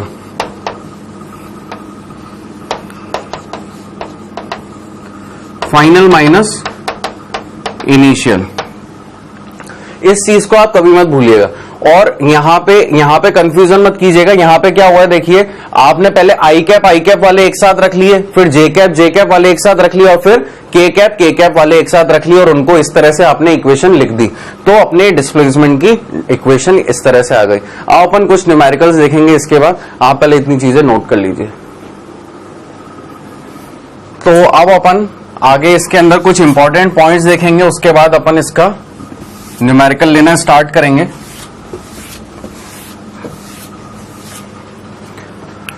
सबसे पहला इंपॉर्टेंट पॉइंट अपने पास आ रहा है, मैं एक स्टार्टिंग करता हूं आपकी इस पॉइंट को समझाने से पहले। ये जैसे अपन ने एक पी पॉइंट लिया था, इसके कोऑर्डिनेट आ रहे थे x, y, z सपोज। तो ये अपन ने क्या बोला था कि क्या है, ओरिजिन है। अगर ओरिजिन है तो अपन वहां पे कोऑर्डिनेट क्या मानते हैं, 0, 0, 0, यानी कि x minus 0, y minus 0, z minus 0। तब अपने कोऑर्डिनेट यहाँ पे कितने आ रहे हैं, x, y, z। सिमिलरली अगर आप यहाँ पे देखें, अगर ये ए बी एक लाइन है तो a के एक कोऑर्डिनेट है, b के एक कोऑर्डिनेट है, तब आपके पास इनकी ए बी लाइन की इक्वेशन आ रही है कितनी, x2 minus x1, y2 minus y1 और z2 माइनस z1, और इनके अकॉर्डिंगली इनके यूनिट वेक्टर्स इनके साथ अटैच हो जाएंगे। तो A and B are 2 points whose coordinate are x1, y1, z1 and x2, y2, z2 respectively. Then a vector from A to B is given by this equation. ठीक है, तो ये चीज अपने को पता ही है। अगर यहां पे मैं इसको OP वेक्टर बोल रहा था, तो OP वेक्टर की इक्वेशन क्या आ रही थी, x I cap plus Y J cap plus Z K cap, ये आ रही थी। तो यहां पे अगर ओरिजिन है O पे, अगर यहाँ पे ओरिजिन है 0, 0, 0 है, तो यानी कि अपन के पास क्या हो रहा था, सही इक्वेशन आ रही थी। यहाँ पे भी क्या हो रहा है, अगर मैं इसको 0, 0, 0 बना दूं तो x2 i cap, y2 j cap और z2 k कैप इक्वेशन आ जाएगी। बिल्कुल अपनी ऑलरेडी की हुई चीज है, बस उसको अपन ने जनरलाइज कर दिया कि अगर आपको ऐसा कोई क्वेश्चन आ जाए जहां पे जो वेक्टर है ओरिजिन की जगह कोई उसमें कोई ना कोई कोऑर्डिनेट हो इंस्टेड ऑफ ओरिजिन, तो फिर आप उसको इस तरह से उसकी इक्वेशन लिखेंगे उस वेक्टर की।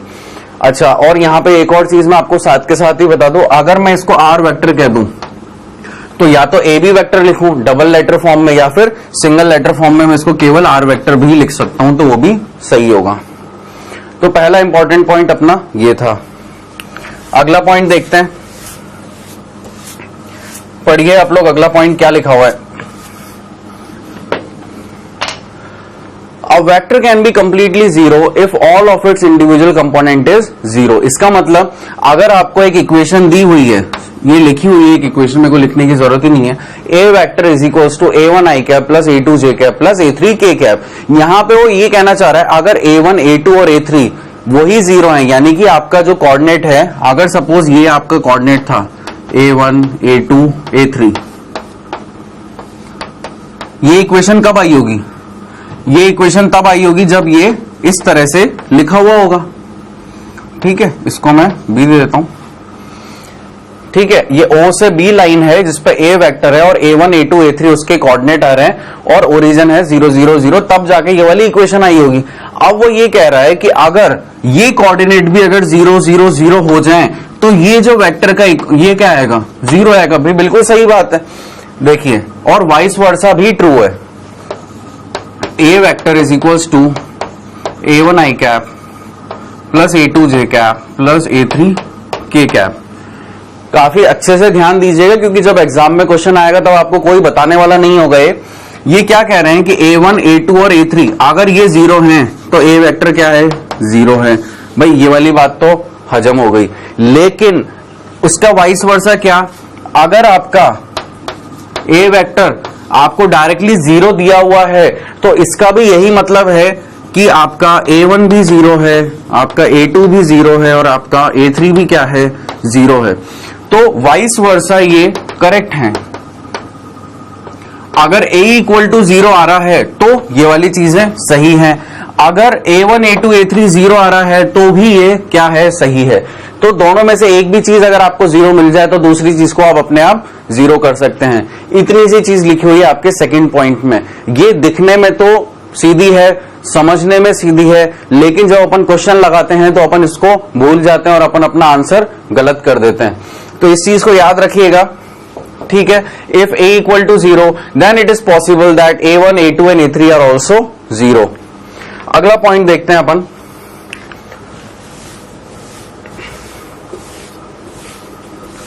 क्योंकि वेक्टर्स में सारी चीजें आसान है, इसके अंदर बस जो आप लोग को रूल्स रेगुलेशन जो इन्होंने फॉलो करवाए हैं आपको वो तो फॉलो करने ही पड़ेंगे।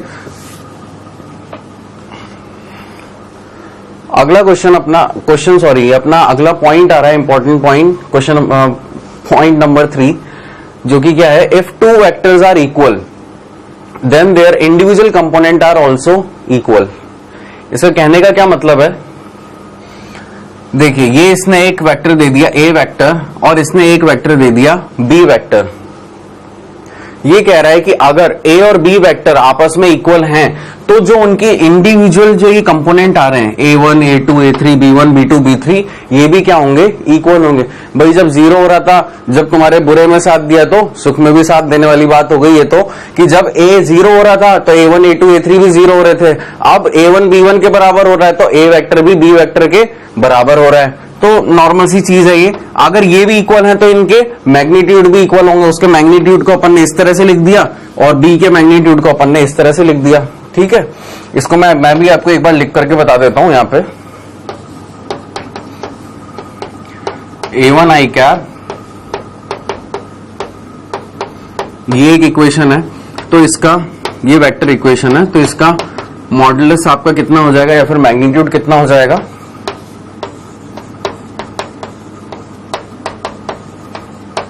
ये हो जाएगा। बी वेक्टर आपकी इक्वेशन है,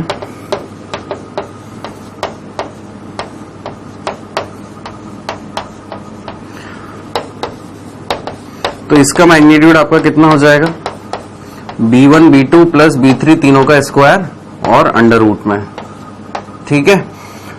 ये चीजें हैं। तो वो क्या कह रहा है, अगर a वेक्टर b वेक्टर के बराबर है तो ये जो a1 है और इसका जो i कैप वाला b1 ये बराबर होगा। फिर वो क्या कह रहा है, ये देखिए मैं इस तरह से इनका लिंक दिखा रहा हूं आपको। फिर ये और ये आपस में क्या होंगे, इक्वल होंगे। फिर ये और ये आपस में क्या होंगे, इक्वल होंगे। इस तरह से ये आपको लिंक मैंने आपको करके बता दिया जब a और b बराबर होंगे। और जब अगर a 0 था तो a1, a2, a3 भी 0 थे। अगर b 0 था तो b1, b2, b3 भी 0 थे। सेकंड पॉइंट का भी रिवीजन हो गया अपने साथ के साथ ही यहाँ पे। चलिए तो अब अपन देखते हैं अपना एग्जाम्पल। अब अपन ने बहुत थ्योरी पढ़ ली। अब यूनिट वेक्टर से related, position vector, displacement vector से रिलेटेड अब टाइम है उनके ऊपर कुछ इंप्लीमेंटेशन दिखाने का कि अपने को कितना समझ में आया।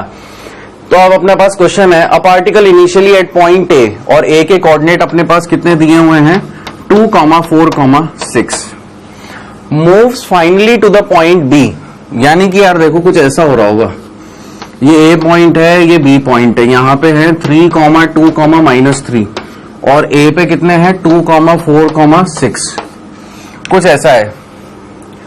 Right the initial position vector, final position vector and displacement vector of the particle.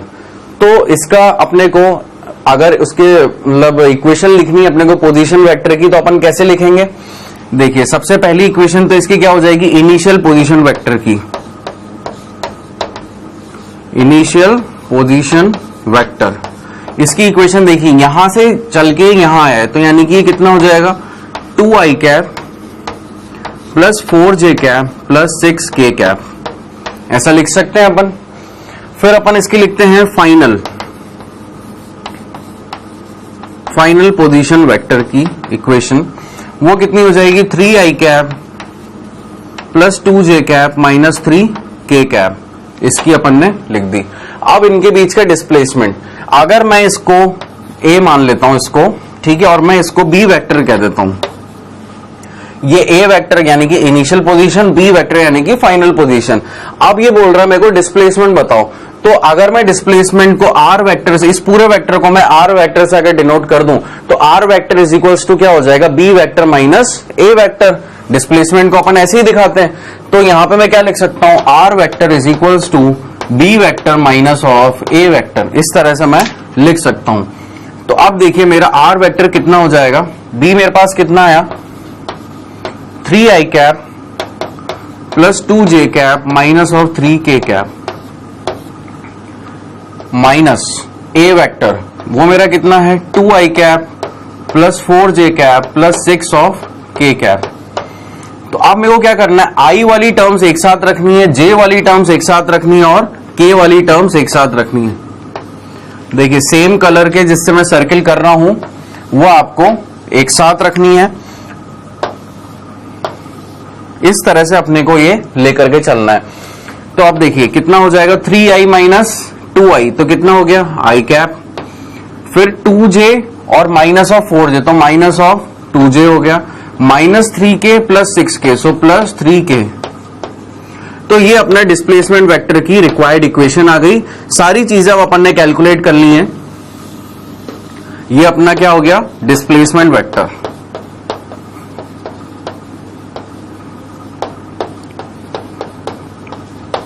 ठीक है, और ये अपन ने पोजीशन वेक्टर यहां पे दोनों के दोनों कैलकुलेट कर लिए थे। इसी के साथ ये वाला क्वेश्चन अपना होता है समाप्त। अगला क्वेश्चन देखते हैं अपन। आप लोग नोट कर लीजिए चाहे तो, फिर अपन अगला क्वेश्चन देख लेंगे, पहले नोट कर लीजिए इसे। तो आप लोगों ने नोट किया यहां तक, अब अपन अपना अगला एग्जांपल देखते हैं। आप लोग इसको रीड आउट कीजिए और इसका डायग्राम आप अपनी अपनी कॉपीज में बनाने की कोशिश कीजिए, फिर मैं इसका डायग्राम बनाऊंगा।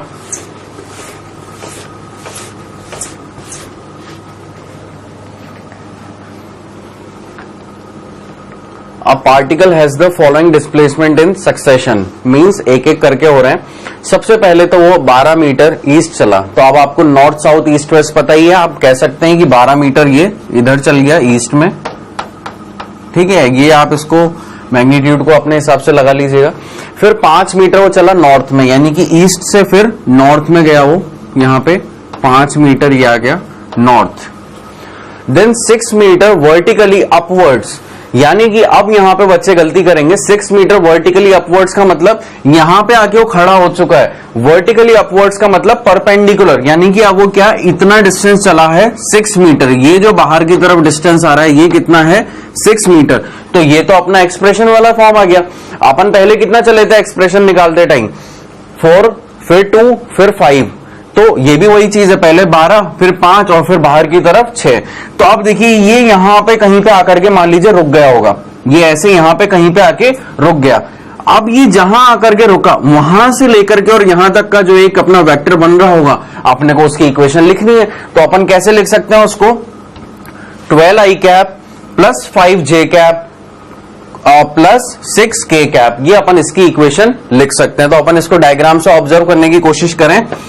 देखिए क्या हो रहा है यहां पे, पहले ये चला 12 मीटर, फिर ये चला नॉर्थ में 5 मीटर और फिर वहां से वर्टिकली ऊपर गया कितना 6 मीटर और एक ही वेक्टर।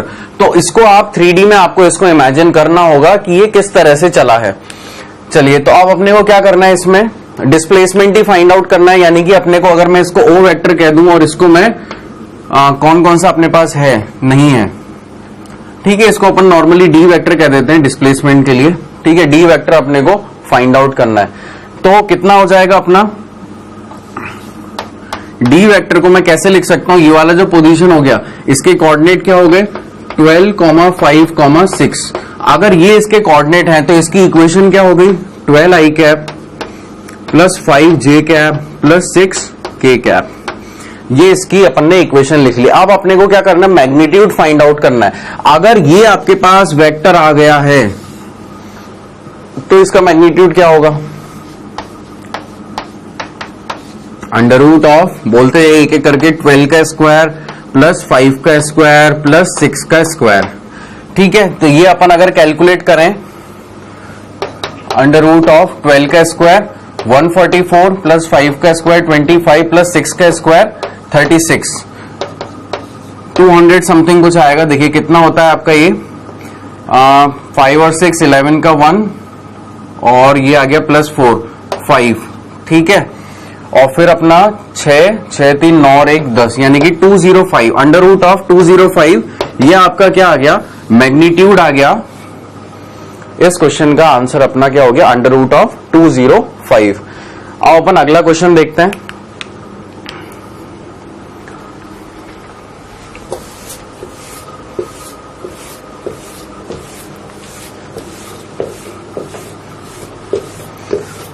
मैंने पूरी कोशिश करी है आपको कि कंटेंट जो है आपका वेक्टर्स का वो बहुत अच्छा जाए, उसमें अच्छे एग्जांपल्स आए, आपको चीजें धीरे धीरे लेकिन बहुत अच्छे से समझ में आए, इसलिए मैं लेक्चर को भी काफी स्लो लेकर के चल रहा हूं। यहाँ पे अब अगला क्वेश्चन अपने पास, determine a vector which when added to the resultant A and B gives unit vector along the negative direction. यानी कि अपने को यहाँ पे क्या है, सारे वेक्टर्स की इक्वेशन गिवन है, बस अपने को इसके जैसे ये बोल रहा है उस तरह से word problem, kind of word problem अपने पास हो गई है।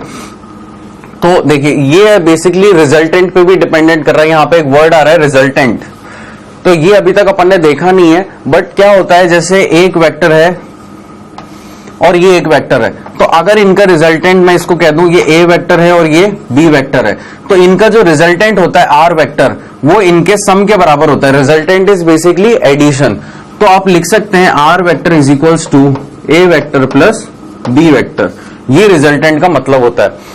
तो ये क्या कह रहा है कि ए और बी का जो रिजल्टेंट है उसमें अगर आप एक वेक्टर और ऐड कर दो और उसको इक्वेट कर दो नेगेटिव डायरेक्शन में जो आपका यूनिट वेक्टर उससे यानी कि माइनस ऑफ जे से, तो जो रिक्वायर्ड वेक्टर होगा वो कितना होगा। देखिए तो ये क्या कह रहा है, resultant of A and B, तो मैंने इसको लिख लिया R of A and B, यहां पे भी अपन आर ऑफ ए बी अपन कह देते हैं ताकि अपने को रिकॉग्नाइज करने में आसानी रहे। Resultant of A and B vector plus another vector जिसको मैंने सी कह दिया, ये कह रहा है कि ये इक्वल होना चाहिए माइनस ऑफ वाई डायरेक्शन यानी कि नेगेटिव ऑफ वाई डायरेक्शन। तो वाई डायरेक्शन के नेगेटिव में कौन सा यूनिट वेक्टर काम करेगा अपना, माइनस ऑफ जे कैप। यहां पे देखिए इधर एक्स वाई जेड, अगर यहां पे आई कैप है, यहां पे जे कैप है और यहां पे के कैप है पॉजिटिव डायरेक्शन में, तो इनकी नेगेटिव डायरेक्शन कौन सी हो जाएगी, ये, इसकी नेगेटिव ये और इसकी नेगेटिव ये। तो यहां पे माइनस के कैप, यहां पे माइनस आई कैप और यहां पे माइनस ऑफ जे कैप, तो ये किसके बराबर हो जाएगा, माइनस ऑफ जे कैप के। ये इक्वेशन है। अब आर ए बी वेक्टर अपना रिजल्टेंट किसके बराबर होता है, उन वेक्टर्स के सम के। मैंने बताया था रिजल्टेंट क्या होता है, एडिशन ऑफ वेक्टर। तो यहां पे अपन लिख सकते हैं ए प्लस बी, क्योंकि अपने को रिजल्टेंट तो पता है नहीं, तो अपन क्या करते हैं डायरेक्टली इनका, भाई इन दोनों को मैं अलग से ऐड करूंगा, फिर उनकी वैल्यू यहां लिखूंगा, फिर सी लिखूंगा, इससे अच्छा है अपन आर ए बी की जगह अपन ऐसे लिख दें। ये अपनी इक्वेशन हो गई। अब अपने को ये कैलकुलेट करना है। तो देखिए अब ये अपन कैसे कैलकुलेट करेंगे, यहां पे देखते हैं अपन 2i cap plus 5j cap minus K cap plus 3i cap minus 5j cap minus K cap plus c vector is equals to minus of j cap.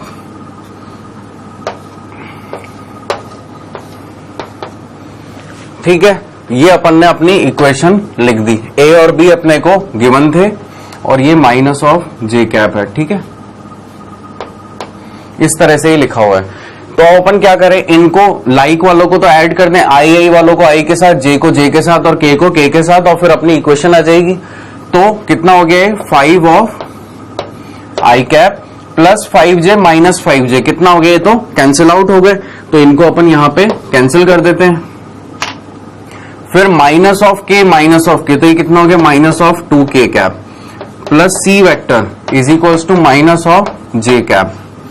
तो सी वेक्टर कितना आ गया अपने पास, minus of 5 I cap minus of J cap plus 2k cap. ये अपना required answer आ गया C vector, यही अपने से पूछा गया था। तो यहां पे कुछ भी नहीं था, केवल अपने को सी वेक्टर निकालना था और अपने को एक वर्ड प्रॉब्लम के सेंस में ऐसे दिया हुआ था।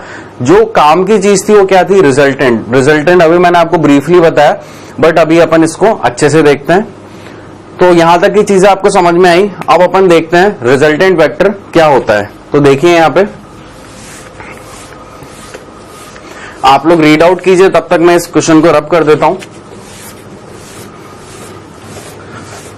और रिजल्टेंट का बेसिकली अपने को सबसे अच्छा मीनिंग पता चलेगा जब अपन ट्रायंगल एडिशन लॉ या पैरेललोग्राम लॉ देखेंगे। तो देखिए रिजल्टेंट होता क्या है, दो या दो से ज्यादा वेक्टरों को अपन जब ऐड करते हैं उनका जो अपने को प्रोडक्ट मिलेगा, देखिए 2 or more vectors is defined as a single vector। जब दो या दो से ज्यादा वेक्टर को अपन ऐड कर देते हैं, जो अपने को सिंगल वेक्टर मिलता है उसी को अपन क्या बोलते हैं, रिजल्टेंट वेक्टर। और उसका जो सिंगल वेक्टर का जो इफेक्ट होता है मैग्नीट्यूड और डायरेक्शन में, वो सेम होता है आपके बाकी दोनों का। जैसे कि मैंने आपको बताया था, अगर ये आपका ए वेक्टर है और ये आपका बी वेक्टर है, और सपोज कीजिए कि इनका रिजल्टेंट वेक्टर ये आ रहा है, तो ये इस डायरेक्शन में, ये इधर है, ये इधर है, लेकिन फिर भी इस वेक्टर का इसके और इसके बराबर ही सारा मैग्नीट्यूड और डायरेक्शन होगा। ये अपना रिजल्टेंट वेक्टर का बेसिकली थ्योरी है। अब इसको मैं आपको एक एग्जांपल से समझाता हूं। इस एग्जांपल को देखिए आप, यहां पे एक व्यक्ति है जो O से P चला 4 मीटर, P से Q चला 3 मीटर और O से Q अपन को कैलकुलेट, ये बेसिकली अगर आप इसको माने कि अपने को नहीं पता है तो अपन इसको कैलकुलेट कर सकते हैं पाइथागोरस थ्योरम से। तो ये क्या हो जाएगा, इसका डिस्प्लेसमेंट। तो रिजल्टेंट वेक्टर को मैं यहाँ पे आपको इसी तरह से समझा रहा हूं कि एक वेक्टर, और रिजल्टेंट वेक्टर में जब भी अपन देखेंगे तो टेल से टेल नहीं, हेड से टेल जुड़े हुए होते हैं। देखिए यहाँ पे हेड से टेल यहाँ पे जुड़ा हुआ है दो वेक्टर्स का, और उनके बीच का अपने को अगर रिजल्टेंट फाइंड आउट करना है तो उसका तरीका होता है, एक वेक्टर अपन ने यहाँ पे डाला OQ, ये क्या हो गया, रिजल्टेंट वेक्टर हो गया किसका, OP और PQ का। अगर अपने को OQ की लेंथ पता करनी है तो OQ की लेंथ कैसे पता होगी,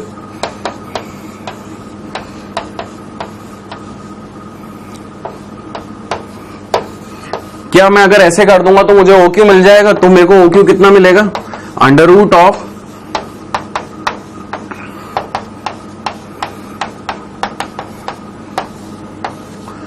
क्या ये आंसर आएगा मेरे पास OQ का।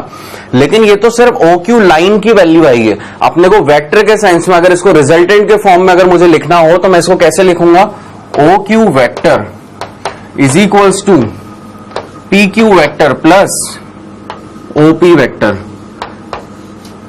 ये क्या हो गया, इसका रिजल्टेंट हो गया। दो वेक्टर्स का रिजल्टेंट जो होता है उसका इफेक्ट उसके मैग्नीट्यूड और डायरेक्शन पे नहीं पड़ता है। जो रिजल्टेंट वेक्टर का मैग्नीट्यूड डायरेक्शन आएगा वो बाकी के दोनों वेक्टर के रिजल्टेंट और मैग्नीट्यूड से मैच करेगा। लेकिन अगर आप इसको नॉर्मल साइंस में बोलेंगे तो आप ऐसे नहीं लिख सकते हैं, OQ is equals to PQ plus OP आप नहीं लिख सकते। क्यों, क्योंकि OQ आपने निकाला 5, PQ है आपके पास 3 और OP है आपके पास 4। तो भाई देखिए 5 इक्वल 7, क्या ये तो गलत चीज हो गई भाई, OQ तो इनके बराबर नहीं है। तो बिल्कुल सही बात है, रिजल्टेंट जो होता है वो एडिशन ऑफ वेक्टर होता है, ना कि नॉर्मल लाइंस। क्या होता है, एक लाइन में लिख रहा है, उसको हमेशा याद रखना, resultant is the addition of vectors. तो अगर मैं आपसे पूछूं OQ 5 है तो क्या OQ वेक्टर लिखा है मैंने, नहीं, ये OQ वेक्टर नहीं है। OQ वेक्टर को अपन इस तरह से डिनोट करेंगे, PQ को ऐसे और OP को ऐसे। तो ये एक था अपना बेसिकली रिजल्टेंट के बारे में। अब अपन एक दो एग्जांपल और देख लेते हैं इससे रिलेटेड। देखिए एग्जांपल 1, रिजल्टेंट के बारे में बस आप इतनी सी चीज ध्यान रखिए, जब भी आपसे कोई पूछे कि रिजल्टेंट क्या होता है तो दो वेक्टर का एडिशन या दो से ज्यादा वेक्टर का एडिशन को अपन क्या बोलते हैं, रिजल्टेंट। और रिजल्टेंट जो होगा एक आपका सिंगल वेक्टर इक्वेशन होगी और उसका मैग्नीट्यूड और डायरेक्शन बाकी के वेक्टर और उनके डायरेक्शन और मैग्नीट्यूड से मैच करेगी। अगला क्वेश्चन लेते हैं अपन। 2 वेक्टर्स P और Q अपने को दिए हुए हैं जो कि बता रहे हैं कि पैरेलल हैं। अगर पैरेलल हैं तो P is equals to MQ होना चाहिए। मैंने आपको बताया था पैरेलल के केस में ये वाली प्रॉपर्टी होनी चाहिए, क्योंकि पैरेलल के केस में अपने को मैग्नीट्यूड नहीं पता होता, लेकिन इतना पता होता है कि उनकी डायरेक्शन जो है वो सेम होती है और वो आपस में पैरेलल होते हैं, लेकिन मैग्नीट्यूड अपने को पता नहीं होता है। तो अपन यहां पे अपने को क्या पता करना है, वैल्यू ऑफ B। तो देखिए कैसे लिखेंगे,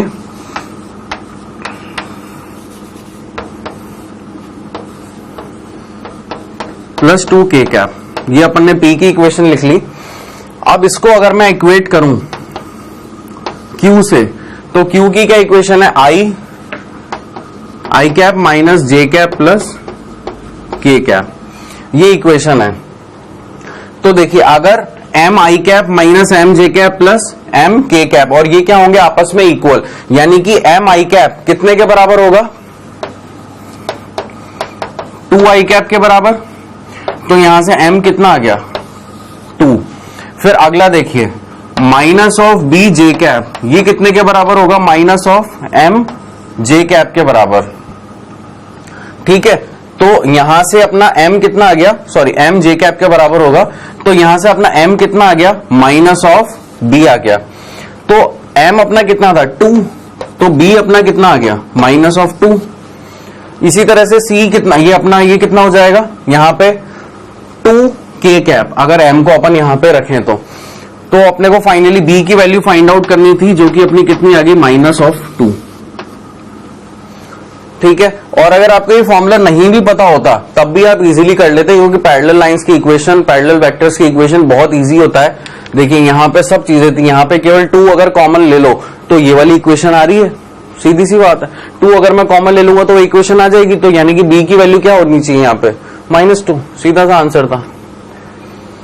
ठीक है, तो अब अपन अगला क्वेश्चन देखते हैं।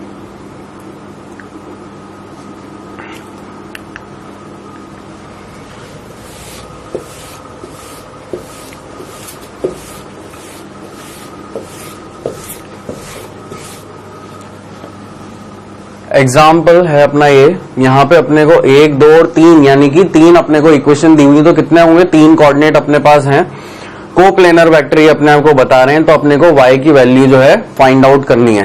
तो अपन ने बताया था कोप्लेनर के सेंस में अपन ऐसे लिख सकते हैं m of b plus n of c। अगर मैं a वेक्टर को 2i cap plus 2j cap minus 2k cap लिख रहा हूं, और b को मैंने डिनोट किया है 5i cap plus yj cap plus k cap, और c को मैंने डिनोट किया है i cap plus 2j cap plus 2k cap. इस तरह से अगर मैंने 3 इक्वेशन ये इस तरह से लिखी हैं, तो अब मेरे को क्या करना है, इसको इस फॉर्मेट में, अगर कोप्लेनर है तो मेरे को इस फॉर्मेट में रखना होगा। देखा था अपन ने स्टार्टिंग में लेक्चर के, तो देखिए इसको अपन कैसे करेंगे, 2i cap plus 2j cap minus 2k cap is equals to m times 5i cap plus k cap plus k cap plus n times of c, यानी कि i cap plus 2j cap plus 2k cap. ये कुछ इस तरह से अपन ने इस equation को लिख लिया।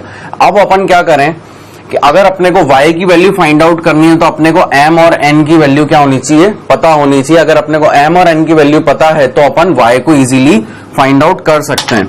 तो देखिए अपन इसको कैसे करेंगे, ये कितना हो जाएगा m में इक्वेशन अपना 5i कैप, पहले अपन i कैप वाली चीजें एक साथ रख लेते हैं, तो ये कितना हो जाएगा अपने पास 6i कैप है ना, या अपन इसको ऐसे लिख दें m of 5i cap plus ni cap. ठीक है, फिर अपन इसको अगला लिखते हैं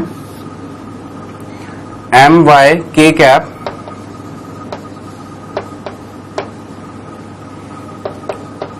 प्लस m k कैप, और इसको भी अपन है ना अभी ज्यादा जल्दी ना करते हुए इसको अपन नॉर्मली लिख देते हैं ताकि गलती होने की गुंजाइश कम रहेगी, m5i कैप। ठीक है, प्लस में है अपना ni cap plus 2nj cap plus 2nk cap. तो अब अपन को अगर यहां पे इक्वेशन लिखनी है तो अपन क्या करेंगे, m प्लस n, और ये क्या हो गया अपना 5m plus n i cap, plus यहां पे क्या हो गया अपना my प्लस 2n, ये अपना हो गया k cap j cap, plus m plus 2n, ये हो गया अपना क्या k कैप। ठीक है, अब ये अपने किसके इक्वल है, ये अपने इस इक्वेशन के इक्वल है। यहां पे भी अगर मैं 2 कॉमन ले लूं तो i cap plus j cap minus k cap, ये इसके इक्वल है। तो अब अपने को क्या करना है, इनको इक्वल करना है, एक इक्वेशन बनानी है एम एन और वाई में, ताकि अपन इनकी वैल्यूज जो है कैलकुलेट कर सकें। तो देखिए मैं यहां पे लिखता हूं इसको 5m plus N is equals to 2, my plus 2n is equals to 2 और m plus 2n is equals to -2। इसको मैं कह रहा हूं इक्वेशन 1, इसको कह रहा हूं इक्वेशन 2 और इसको कह रहा हूं इक्वेशन 3। इन तीन इक्वेशन से अपन m n और y की वैल्यू निकालेंगे। पहले अपन लेते हैं इक्वेशन 1 और 3। So now taking equation 1 and equation 3, 5m plus n is equals to 2 and m plus 2n is equals to -2। अब देखिए ये इक्वेशन को मैं इसके कोई ना कोई एक चीज अगर मुझे कैंसिल आउट करनी है, अपन ने सब्स्टिट्यूशन देखा था जब अपन 10th क्लास में पॉलिनोमियल वगैरह कुछ एक्सरसाइज करते थे, तो यहाँ पे अगर मैं 5 से मल्टीप्लाई करा दूं इस इक्वेशन को तो मेरा कुछ काम बन सकता है। तो देखिए मैं क्या कर रहा हूं, पहले तो ऊपर वाली इक्वेशन को एज इट इज लिख लिया, 5m plus n is equals to 2।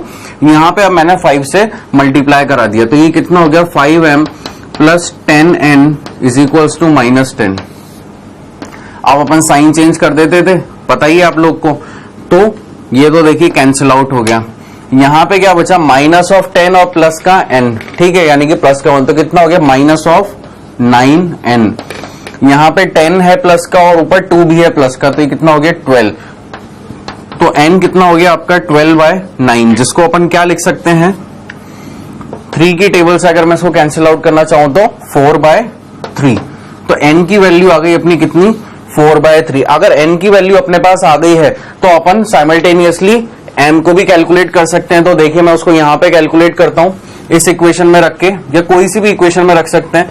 तो 5m is equals to 2 minus n और m is equals to 2 minus n upon 5। तो देखिए अब n की वैल्यू अपन यहां पे पुट कर देते कितनी, 4/3। सो 2 माइनस 4/3 अपॉन 5। यहां पे अपन एलसीएम लेंगे तो कितना हो जाएगा, 6 माइनस 4/3, तो कितना हो गया 2/3। 2/3 और अपॉन 5/1 है, तो इंटू 1 अपॉन 5 अपन इस तरह से लिख सकते हैं। सो 2/15। इसको अपने को क्रॉस चेक करना पड़ेगा कि ये जो वैल्यू है ये सही है या नहीं है, ठीक है। 5m इज इक्वल्स टू, अगर मैं यहाँ पे डायरेक्टली भी नहीं लिखना चाहूं ऐसे, तो अपन इसको ऐसे ही रहने देते हैं, 2 माइनस 4/3। तो ये कितना हो जाएगा, 6 माइनस 4/3 कितना हो गया आपका, 2/3। तो ये अपना आंसर कितना आ रहा है, 2/15 वही आ रहा है, अपन ने क्रॉस चेक भी कर लिया। अब इसके बाद अपने पास m और n की वैल्यू जो अपने पास आ चुकी है, तो अपन y की वैल्यू कैलकुलेट करेंगे। उसको देखिए मैं यहां पे कैलकुलेट कर रहा हूं, सेकंड इक्वेशन को अपने को उसमें यूज में लेना पड़ेगा। तो my यहां पे आपको विजिबल होगा मेरे ख्याल से इतना, तो my is equals to 2 minus 2n, ऐसे लिख सकता हूं मैं। तो m की वैल्यू अपने पास कितनी आई है, 2/15। तो 2/15y is equals to 2 minus 2 into 4/3, ऐसे लिख सकता हूं। अब मैं नीचे की चीज मुझे थोड़ा सा रब करना पड़ेगा, यहां पे आप लोगों ने शायद नोट कर लिया होगा इतना,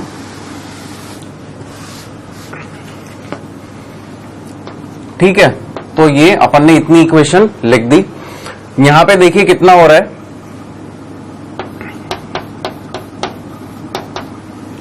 2 माइनस 2n, क्या अपना n यहाँ पे पॉजिटिव ही था ना। देखिए यहाँ पे अपनी इसे एक छोटी सी गलती हो रही है, ये अपना जो n है ये कितना है, -4/3 है, ठीक है, -9 यहाँ पे था, तो ये -4/3 आएगा। शायद अपन ने इसलिए यहाँ भी निकालने में गलती करी होगी। n की वैल्यू यहाँ पे कितनी हो जाएगी, प्लस में, तो यहाँ पे कितना हो गया, 6 + 4 कितना हो गया, 10/3। तो इसको अपन क्या लिखेंगे यहाँ पे, 10/3। और ये वाला 5 जब यहाँ पे नीचे आ जाएगा तो ये 2 टाइम्स कैंसिल आउट हो जाएगा। तो अपना आंसर यहाँ पे क्या बचेगा, 2/3। और यही करेक्शन अपने को यहाँ पे भी करना पड़ेगा, ये 3 हो जाएगा यहाँ पे, ठीक है। सो 2/3y इज इक्वल्स टू, यहाँ पे अब कितना हो जाएगा, ये भी -4/3। तो ये वाली चीज देखिए, माइनस ऑफ माइनस कितना हो जाएगा, प्लस का। सो 2 प्लस 8/3, तो ये कितना हो गया 14/3, एलसीएम ले लिया 1 से, सो 6 + 8 14/3। देखिए 3 से 8 3 यहां पे कैंसिल आउट हो गया, तो y अपने कितना आ गया 7 के बराबर, यही अपना रिक्वायर्ड था। तो अपन ने y कैलकुलेट कर लिया, अपन ने n कैलकुलेट कर लिया और अपन ने यहाँ पे m भी कैलकुलेट कर लिया है। तो ये थोड़ी सी कैलकुलेशन मिस्टेक हो सकती है, तो आप उसका ध्यान रखिएगा। यहाँ पे -n = 12 है, तो अपन उसको ऐसे लिखेंगे -4/3। अपन कोई सी भी तीनों में से एक इक्वेशन, ऑब्वियसली 2 तो अपन यूज नहीं कर सकते क्योंकि फिर यहाँ पे 2 अननोन हो जाएंगे अपने पास, तो 1 या 3 में से कोई भी एक इक्वेशन आप पिक कीजिए और आप m की वैल्यू कैलकुलेट कर लीजिए। जब आपके पास m और n आ गया, तब आपको इक्वेशन नंबर 2 को यूटिलाइज करना पड़ेगा, जो कि अपन ने यहाँ पे किया, और फिर अपन ने y की वैल्यू कैलकुलेट करी, जो कि कितनी आई 7 आई। तो इजी क्वेश्चन था ये भी, लेकिन इसमें क्या इंपॉर्टेंट था कोप्लेनर के बारे में जानना। अगर आपको कोप्लेनर के बारे में पता है तभी आप ये वाली इक्वेशन लिख पाओगे, क्योंकि बिना ये इक्वेशन लिखे तो आप कोई भी वैल्यू कैलकुलेट नहीं कर सकते।